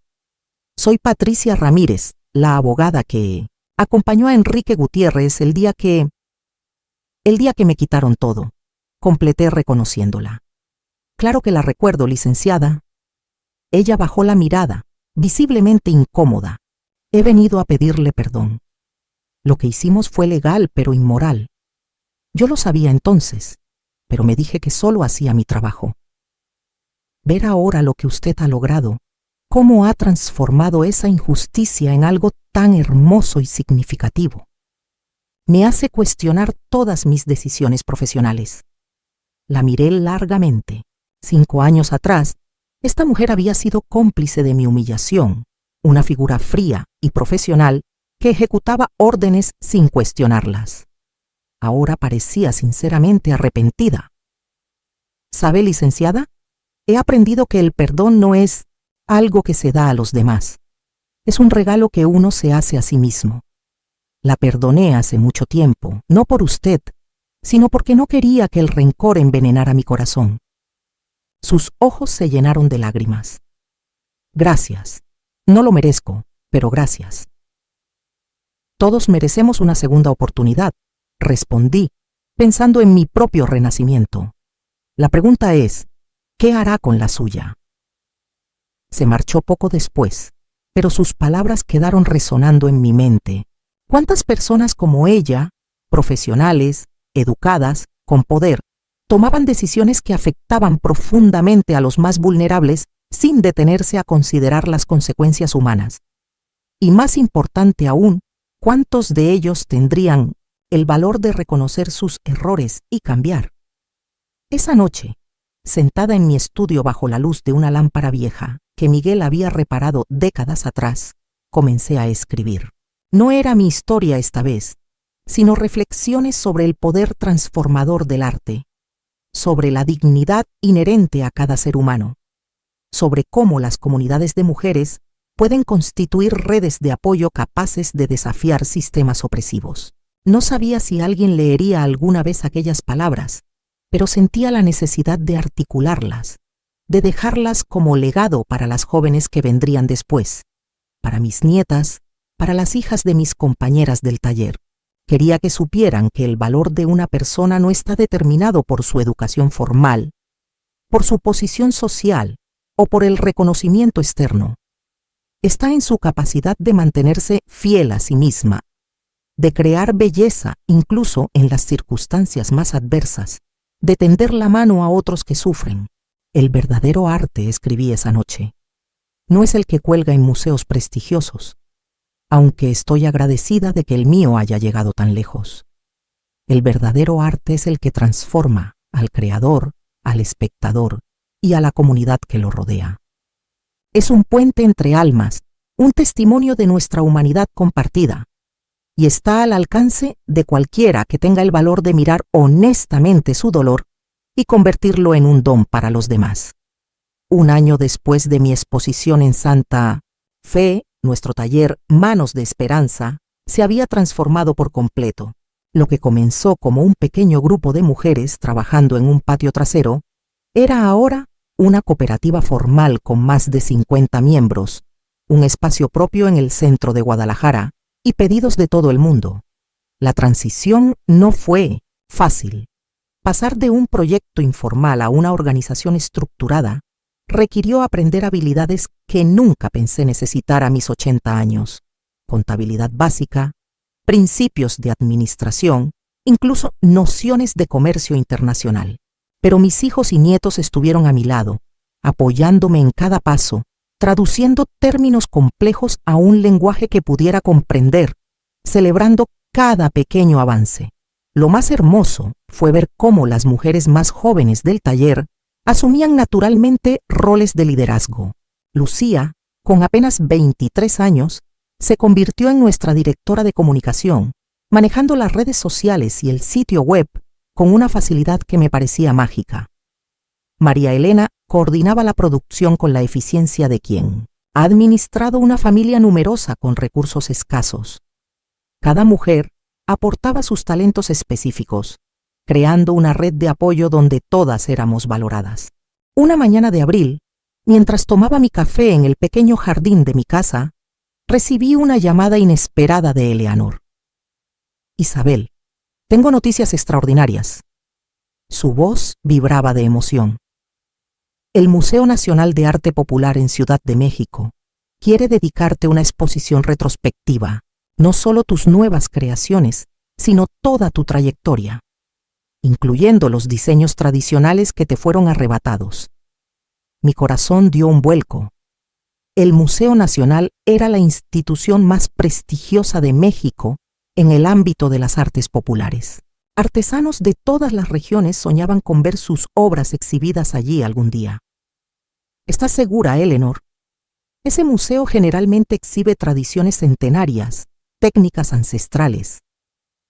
Precisamente, Isabel, han reconocido que tu trabajo es un puente entre la tradición y la innovación, entre el pasado y el futuro del arte popular mexicano. Quieren honrar no solo tu obra actual, sino también recuperar y valorar los diseños que creaste antes, para demostrar tu evolución artística completa. Mientras Eleanor me daba más detalles, una idea comenzó a formarse en mi mente. Una idea, ambiciosa, quizás descabellada, pero que sentía como el siguiente paso natural en nuestro camino. Eleanor, la interrumpí. ¿Crees que podríamos proponer algo diferente? No una exposición sobre mí, sino sobre nosotras, sobre todas las mujeres de Manos de Esperanza. Mi historia es solo el punto de partida, pero lo realmente valioso es lo que hemos construido juntas. Hubo un breve silencio al otro lado de la línea. Es una propuesta audaz, Isabel. Estarías compartiendo un honor que pocas personas reciben en vida. No lo veo como compartir, Eleanor. Lo veo como multiplicar. Mi cohistoria tiene poder porque representa algo universal, la capacidad humana de renacer tras la caída. Pero imagina el impacto de mostrar no una, sino 50 historias de resiliencia. 50 mujeres transformando dolor en belleza, exclusión en comunidad, desesperanza en creación. Eleanor no necesitó más convencimiento. Con su apoyo, presentamos al museo una propuesta modificada. Manos que renacen, de la artesanía individual al arte comunitario. Una exposición que mostraría mi trayectoria completa como punto de partida, pero que se expandiría para incluir las creaciones de todas las mujeres del taller, sus historias personales y el impacto social de nuestro proyecto colectivo. Para mi sorpresa y alegría, el museo aceptó entusiastamente. Su propuesta es revolucionaria, doña Isabel, me dijo la directora cuando vino a conocer nuestro taller. Desafía la noción romántica del artista solitario y pone el foco en el poder transformador de las comunidades creativas. Es exactamente la conversación que necesitamos impulsar en el mundo del arte contemporáneo. Los meses de preparación para la exposición fueron intensos pero gozosos. Cada mujer seleccionó la pieza que mejor representaba su historia personal y escribió un breve texto explicativo. Trabajamos juntas en el diseño de la muestra, asegurándonos de que cada voz tuviera el mismo peso, de que cada historia fuera honrada en su singularidad. El día de la inauguración, 50 mujeres de todas las edades, desde Sofía con 9 años hasta Doña Remedios con 92, viajamos a Ciudad de México. Muchas nunca habían salido de Guadalajara, algunas nunca habían estado en un museo. Verlas recorrer las majestuosas salas, contemplando con asombro las instalaciones donde sus creaciones serían exhibidas, me llenó de un orgullo que iba mucho más allá de cualquier logro personal. La exposición fue un acontecimiento sin precedentes. El museo jamás había visto tal afluencia de público para una muestra contemporánea.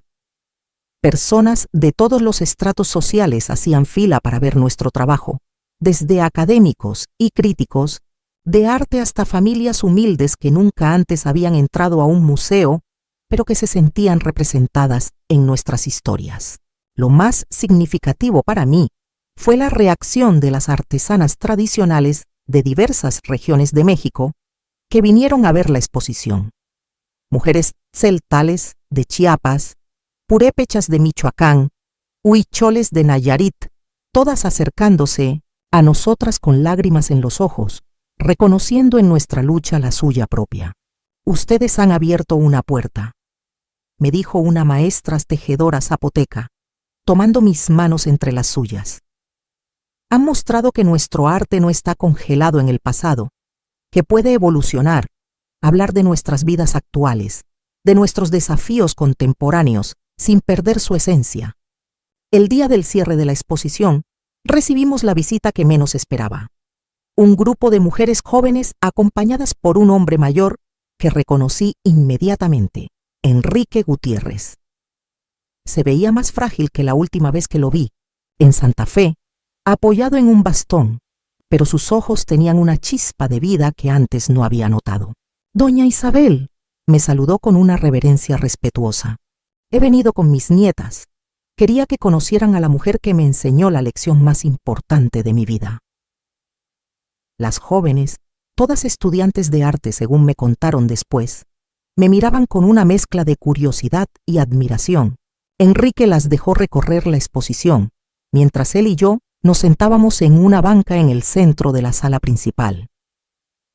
He seguido su trayectoria desde nuestro encuentro en Santa Fe, me dijo. Lo que ha logrado es extraordinario, no solo por el reconocimiento artístico, sino por el impacto social. Ha creado un modelo que otras comunidades están empezando a replicar. No lo hice sola, respondí, señalando a las mujeres del taller que interactuaban animadamente con los visitantes. Cada una ha puesto su corazón y su talento en este proyecto. Enrique asintió pensativo. Ese es precisamente el punto. Yo siempre operé desde el individualismo feroz, la competencia, la idea de que el éxito significaba elevarse por encima de los demás. Usted ha demostrado que existe otro camino. La colaboración, el apoyo mutuo, la creación de valor compartido.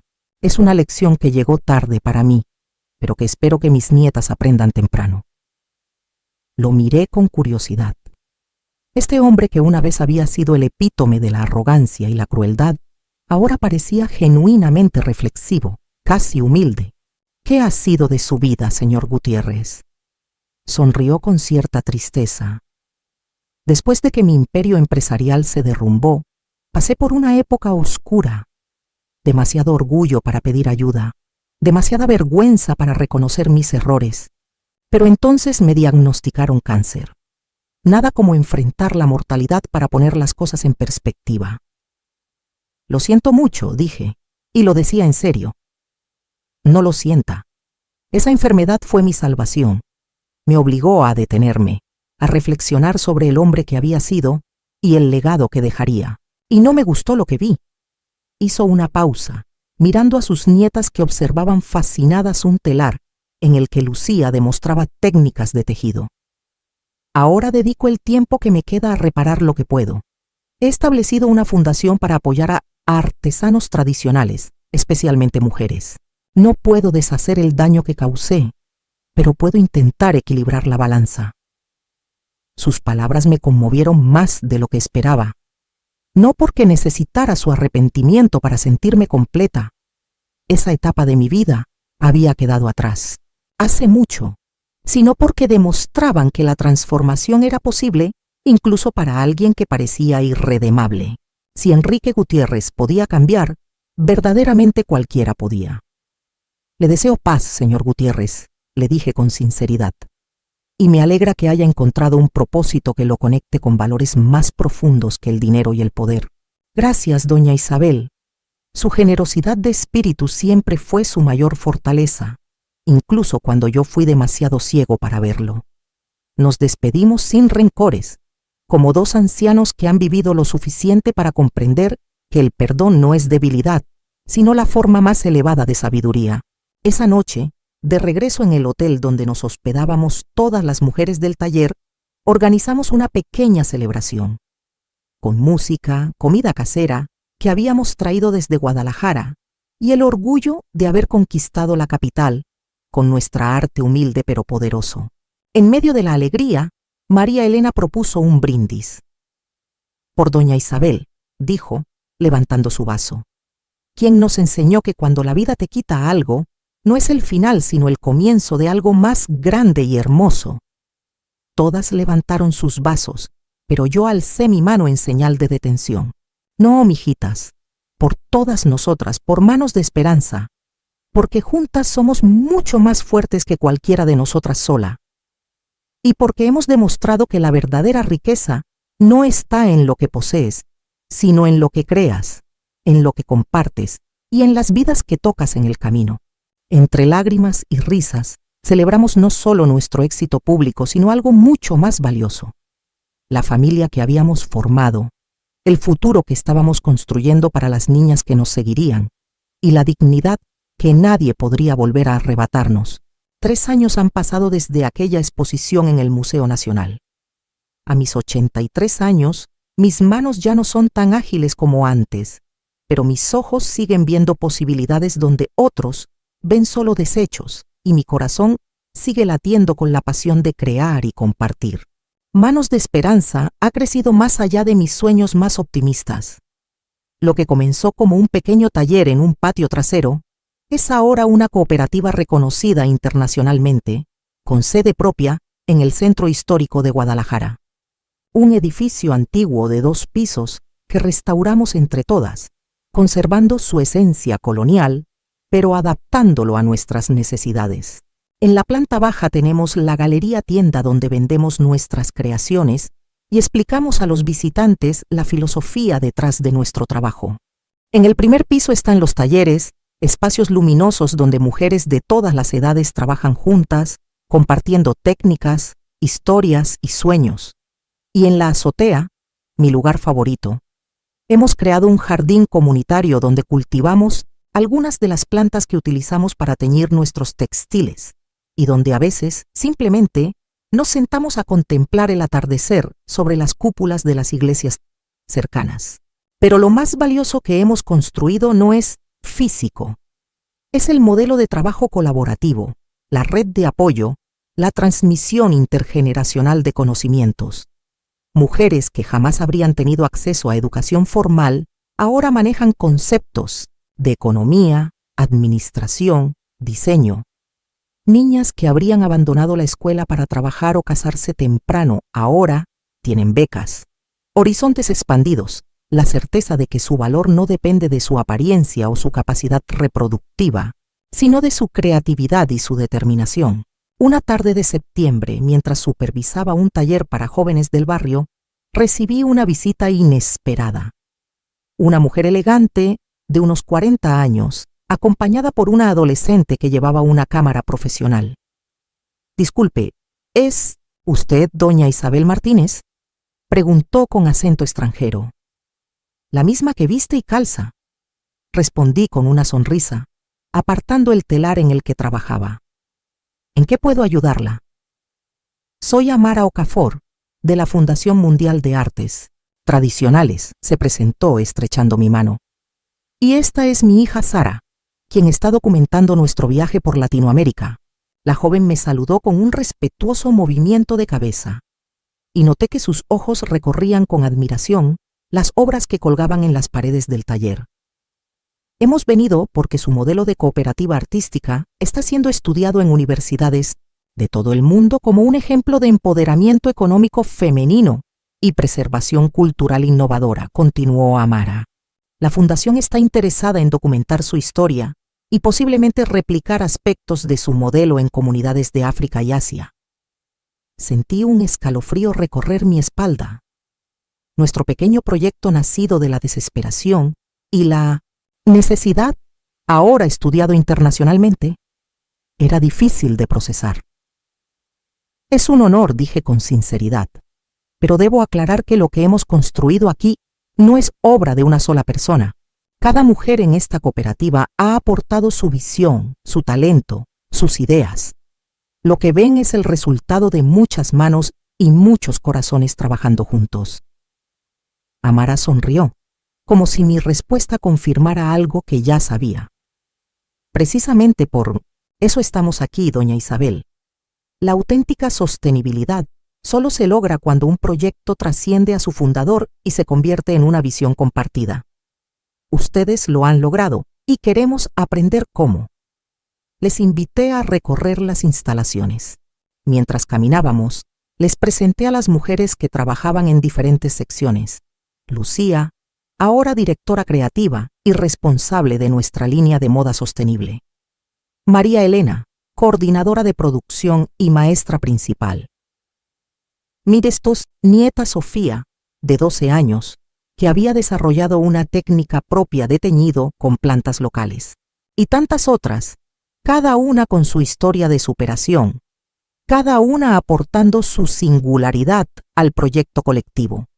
Al llegar al jardín de la azotea, nos sentamos a la sombra de un jacarandá que habíamos plantado el día de la inauguración de nuestra sede. Sara preparó su cámara mientras Amara sacaba una grabadora. «Si me permite, doña Isabel, me gustaría registrar sus reflexiones. ¿Cuál diría usted que es la lección más valiosa que ha aprendido en este proceso de transformación?». Contemplé la pregunta mientras observaba la ciudad extendiéndose bajo nosotras, el sol de la tarde dorando las piedras centenarias de los edificios históricos. ¿Cómo resumir décadas de vida, de lucha, de aprendizaje en una sola lección? He aprendido muchas cosas, comencé, eligiendo cuidadosamente mis palabras, que la creatividad es la forma más poderosa de resistencia ante la adversidad, que las manos que saben crear nunca están realmente vacías, incluso cuando lo han perdido todo, que no hay edad para reinventarse, para descubrir nuevos talentos, nuevas pasiones. Hice una pausa, sintiendo el peso de una verdad que había tardado toda una vida en comprender plenamente. Pero quizás la lección más importante es que nuestra mayor fortaleza reside precisamente en lo que el mundo muchas veces desprecia: nuestra capacidad de conexión, de colaboración, de cuidado mutuo. En una sociedad que glorifica la competencia feroz y el individualismo, nosotras construimos comunidad.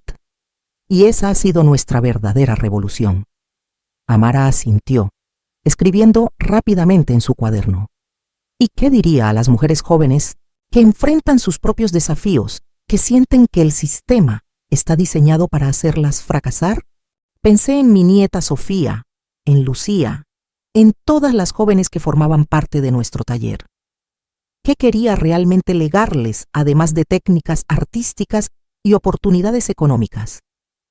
Les diría que nunca permitan que alguien defina su valor, que la verdadera riqueza no está en lo que poseen, sino en lo que crean, en lo que comparten, en las vidas que tocan. Que cada vez que alguien intenta humillarlas o limitarlas, están frente a una oportunidad disfrazada de problema. La oportunidad de demostrar principalmente a sí mismas de qué madera están hechas realmente. Me levanté para mostrarles un pequeño objeto que llevaba conmigo. Un broche sencillo hecho con alambre y cuentas recuperadas. El primero que creé después de perderlo todo. Este broche simboliza mi renacimiento. No vale nada en términos monetarios, pero para mí es la pieza más valiosa que he creado, porque nació cuando todo parecía perdido. Me recuerda que mientras tengamos manos para crear y corazón para compartir, siempre habrá un camino hacia adelante. Sara, la joven fotógrafa, había permanecido en silencio hasta entonces, observando y documentando.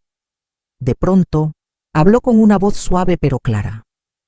«Abuela Isabel», dijo, usando un término de respeto que me conmovió. «¿Puedo preguntarle algo personal?» «Por supuesto, mijita». ¿Alguna vez perdonó realmente al hombre que intentó destruirla? ¿Y cómo lo hizo, si es que lo logró? Su pregunta me sorprendió por su profundidad.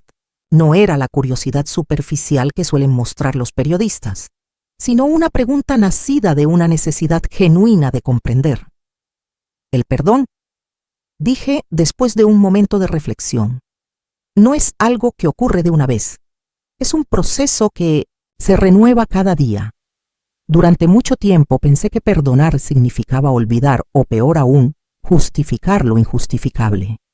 Pero con los años entendí que el verdadero perdón no tiene que ver con el otro, sino con uno mismo. Recordé mi último encuentro con Enrique, su fragilidad, su arrepentimiento tardío pero genuino.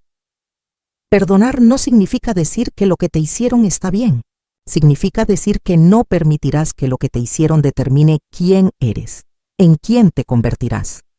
Significa elegir no gastar tu energía preciosa en resentimiento para poder invertirla en creación.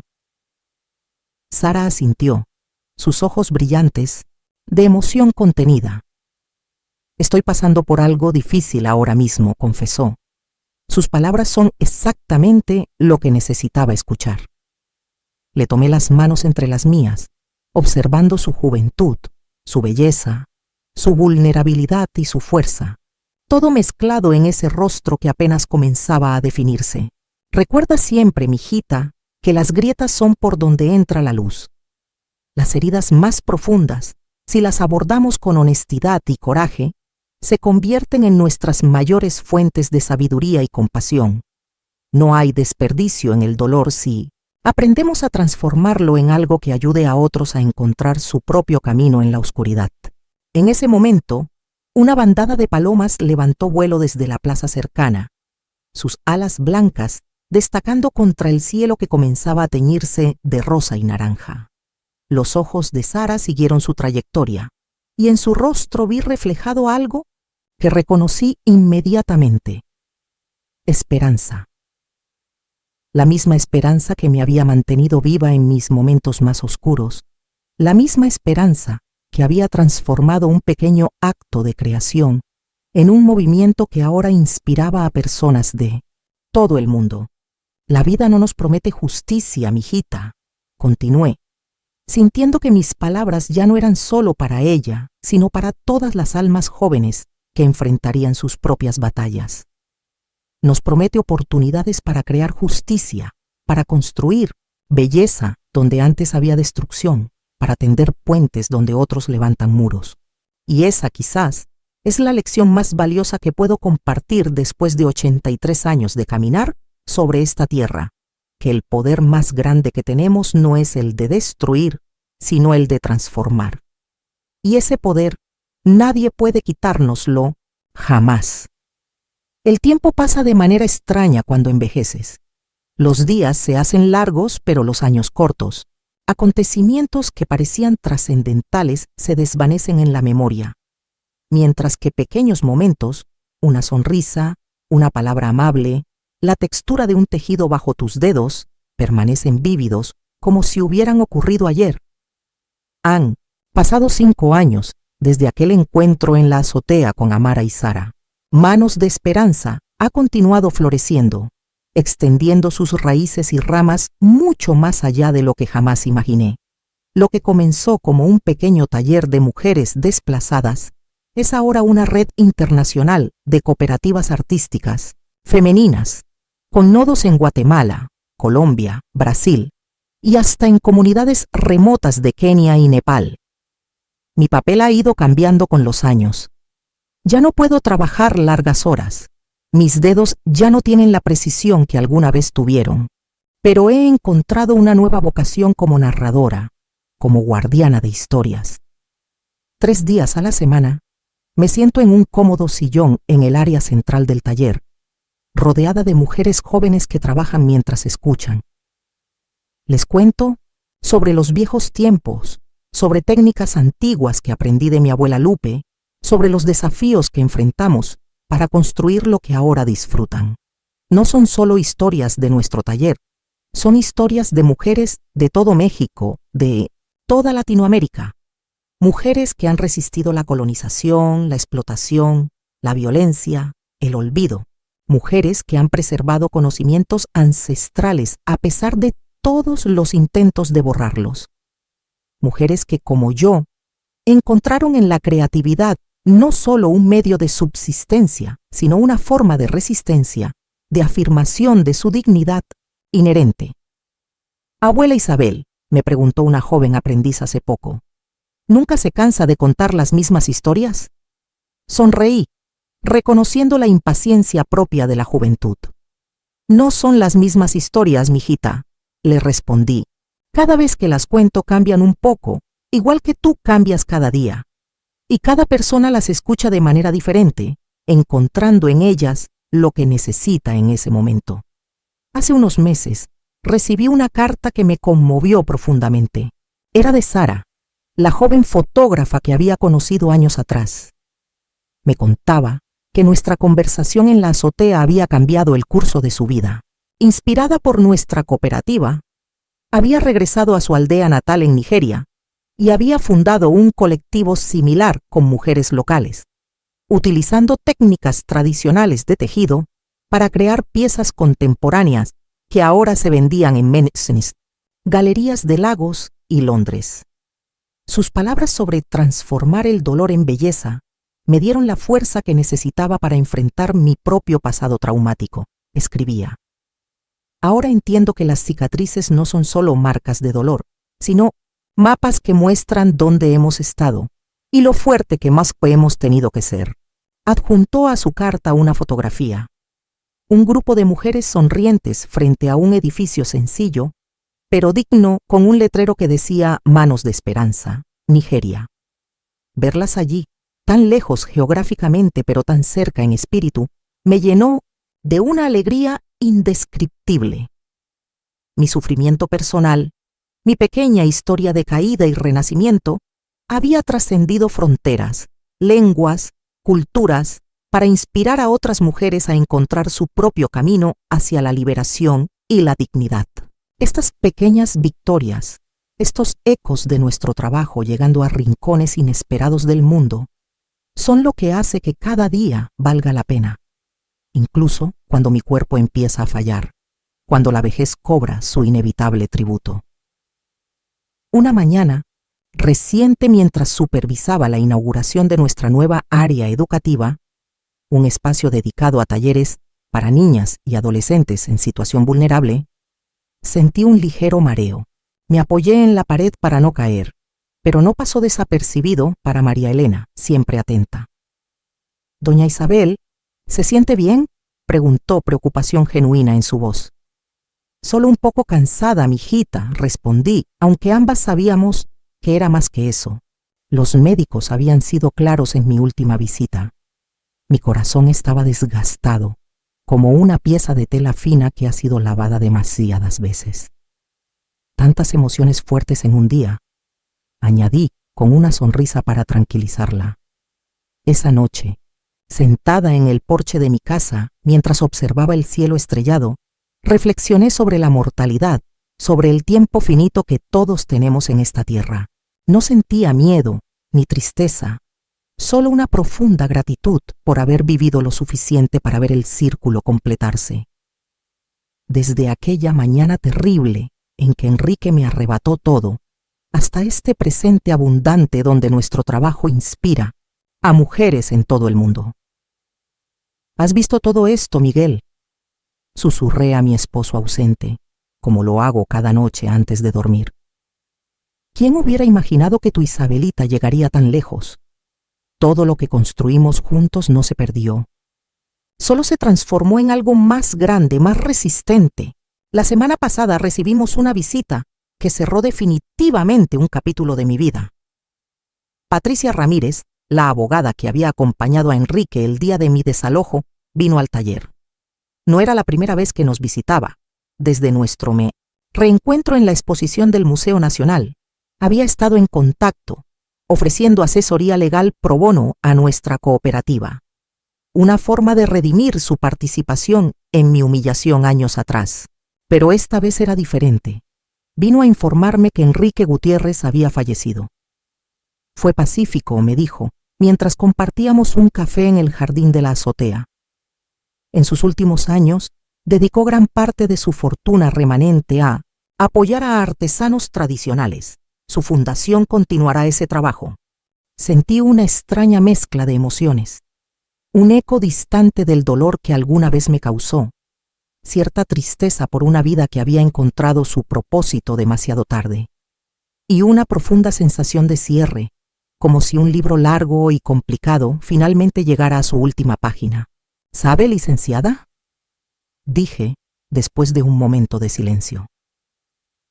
A veces pienso que debería agradecerle a don Enrique. Si no me hubiera quitado todo, si no me hubiera obligado a reinventarme completamente, jamás habría descubierto mi verdadero potencial. Jamás habría creado algo tan significativo como Manos de Esperanza. Patricia me miró con asombro. Su capacidad de ver lo positivo incluso en la traición más dolorosa es extraordinaria, doña Isabel. No es virtud, mijita, respondí con una sonrisa. Es supervivencia. A mi edad, uno aprende que cargar resentimientos es como beber veneno y esperar que el otro muera. El único camino hacia la paz es reconocer que incluso nuestras experiencias más dolorosas pueden, con tiempo y perspectiva, revelarse como maestras rigurosas pero necesarias. Antes de marcharse, Patricia me entregó un pequeño paquete. «Don Enrique dejó esto para usted en su testamento», explicó. «Pidió específicamente que lo recibiera después de su fallecimiento». Dentro había una caja de madera finamente tallada y una carta. La caja contenía mi primer cuaderno de diseños, aquel que creía perdido para siempre cuando fui desalojada de mi tienda. Verlo después de tantos años fue como encontrarme con una vieja amiga, reconociendo en esas páginas gastadas a la mujer que fui, las semillas de la mujer que llegaría a ser. La carta era breve, pero sentida. Enrique reconocía el daño irreparable que me había causado y expresaba su admiración por lo que había construido a partir de esas cenizas. No le pido que me perdone. Escribía con letra temblorosa que revelaba su enfermedad. Solo que sepa que su ejemplo transformó también mi vida, mostrándome un camino diferente cuando ya creía que era demasiado tarde para cambiar. Guardé el cuaderno y la carta en mi pequeño altar personal, junto a la fotografía de Miguel y los recuerdos de mi madre y mi abuela, no como un monumento al dolor pasado, sino como un testamento de la capacidad humana para la transformación, la suya, la mía, la de todas las personas cuyas vidas se habían entrelazado con la nuestra a lo largo de este extraordinario viaje. Esta mañana desperté con una claridad que no sentía desde hace tiempo. Llamé a mi familia, a las directoras de la cooperativa, a algunas amigas cercanas. Les pedí que vinieran a mi casa para una pequeña reunión. Cuando llegaron, les expliqué mi deseo: documentar formalmente la historia completa de Manos de Ti, Esperanza, desde sus humildes inicios hasta su presente vibrante, no como un ejercicio de vanidad, sino como un legado para las generaciones futuras. Quiero que nuestras niñas y las hijas de sus hijas sepan que este proyecto no nació de la abundancia, sino de la necesidad más absoluta, les dije. Que entiendan que el poder para transformar sus circunstancias, por adversas que sean, siempre ha estado y siempre estará en sus propias manos. Mientras hablaba, observé los rostros reunidos a mi alrededor. Mis hijos ya canosos, mis nietos convertidos en adultos responsables, las mujeres del taller que habían pasado de ser empleadas, vulnerables a líderes comunitarias respetadas. Cada uno llevaba en sí mismo una parte de esta historia. Cada uno la continuaría a su manera cuando yo ya no estuviera. La vida es un tejido, concluí, sintiendo una paz profunda. Hilos de alegrías y penas, victorias y derrotas, encuentros y despedidas, todos entrelazados para crear un diseño único. Lo importante no es la duración del hilo que nos toca, sino el color y la textura que aportamos al tejido colectivo. Al anochecer, cuando todos se habían marchado, salí al pequeño jardín trasero que Miguel había diseñado décadas atrás. Las estrellas comenzaban a aparecer en el cielo, igual que cuando éramos jóvenes y soñábamos con un futuro que nunca pudimos imaginar completamente. Pronto estaré contigo, mi amor, susurré al viento tibio de primavera. Pero no todavía. Todavía hay historias que contar, manos que guiar, semillas que plantar. Y mientras contemplaba el jazmín que habíamos plantado juntos, ahora un arbusto frondoso y perfumado, sentí una certeza profunda que nada de valor se pierde realmente en esta vida. Todo se transforma, como el barro en cerámica, como el dolor en sabiduría, como un pequeño acto de creatividad en un movimiento que trasciende fronteras y generaciones. Mi nombre es Isabel Martínez. Tengo 88 años. He sido hija, esposa, madre, abuela, artesana, artista, maestra, líder, comunitaria. He conocido la pobreza más absoluta y el reconocimiento internacional, la traición más dolorosa y la solidaridad más hermosa. He visto mi trabajo expuesto en los museos más prestigiosos y, más importante aún, he visto cómo ha transformado vidas concretas, comenzando por la mía propia. No sé cuántos días más me concederá la vida, pero sé que cada uno será un regalo que honraré creando, compartiendo, amando. Y cuando llegue mi hora, partiré con la tranquilidad de quien ha tejido su historia lo mejor que ha podido, dejando un patrón que otros podrán continuar, modificar, enriquecer a su manera. Porque al final lo único que realmente nos pertenece, lo único que nadie puede arrebatarnos, es nuestra capacidad de transformar lo que nos sucede en algo que ayude a otros a encontrar su propio camino. Y en esa transformación constante, personal y colectiva, reside quizás el misterio más hermoso de nuestra humanidad compartida.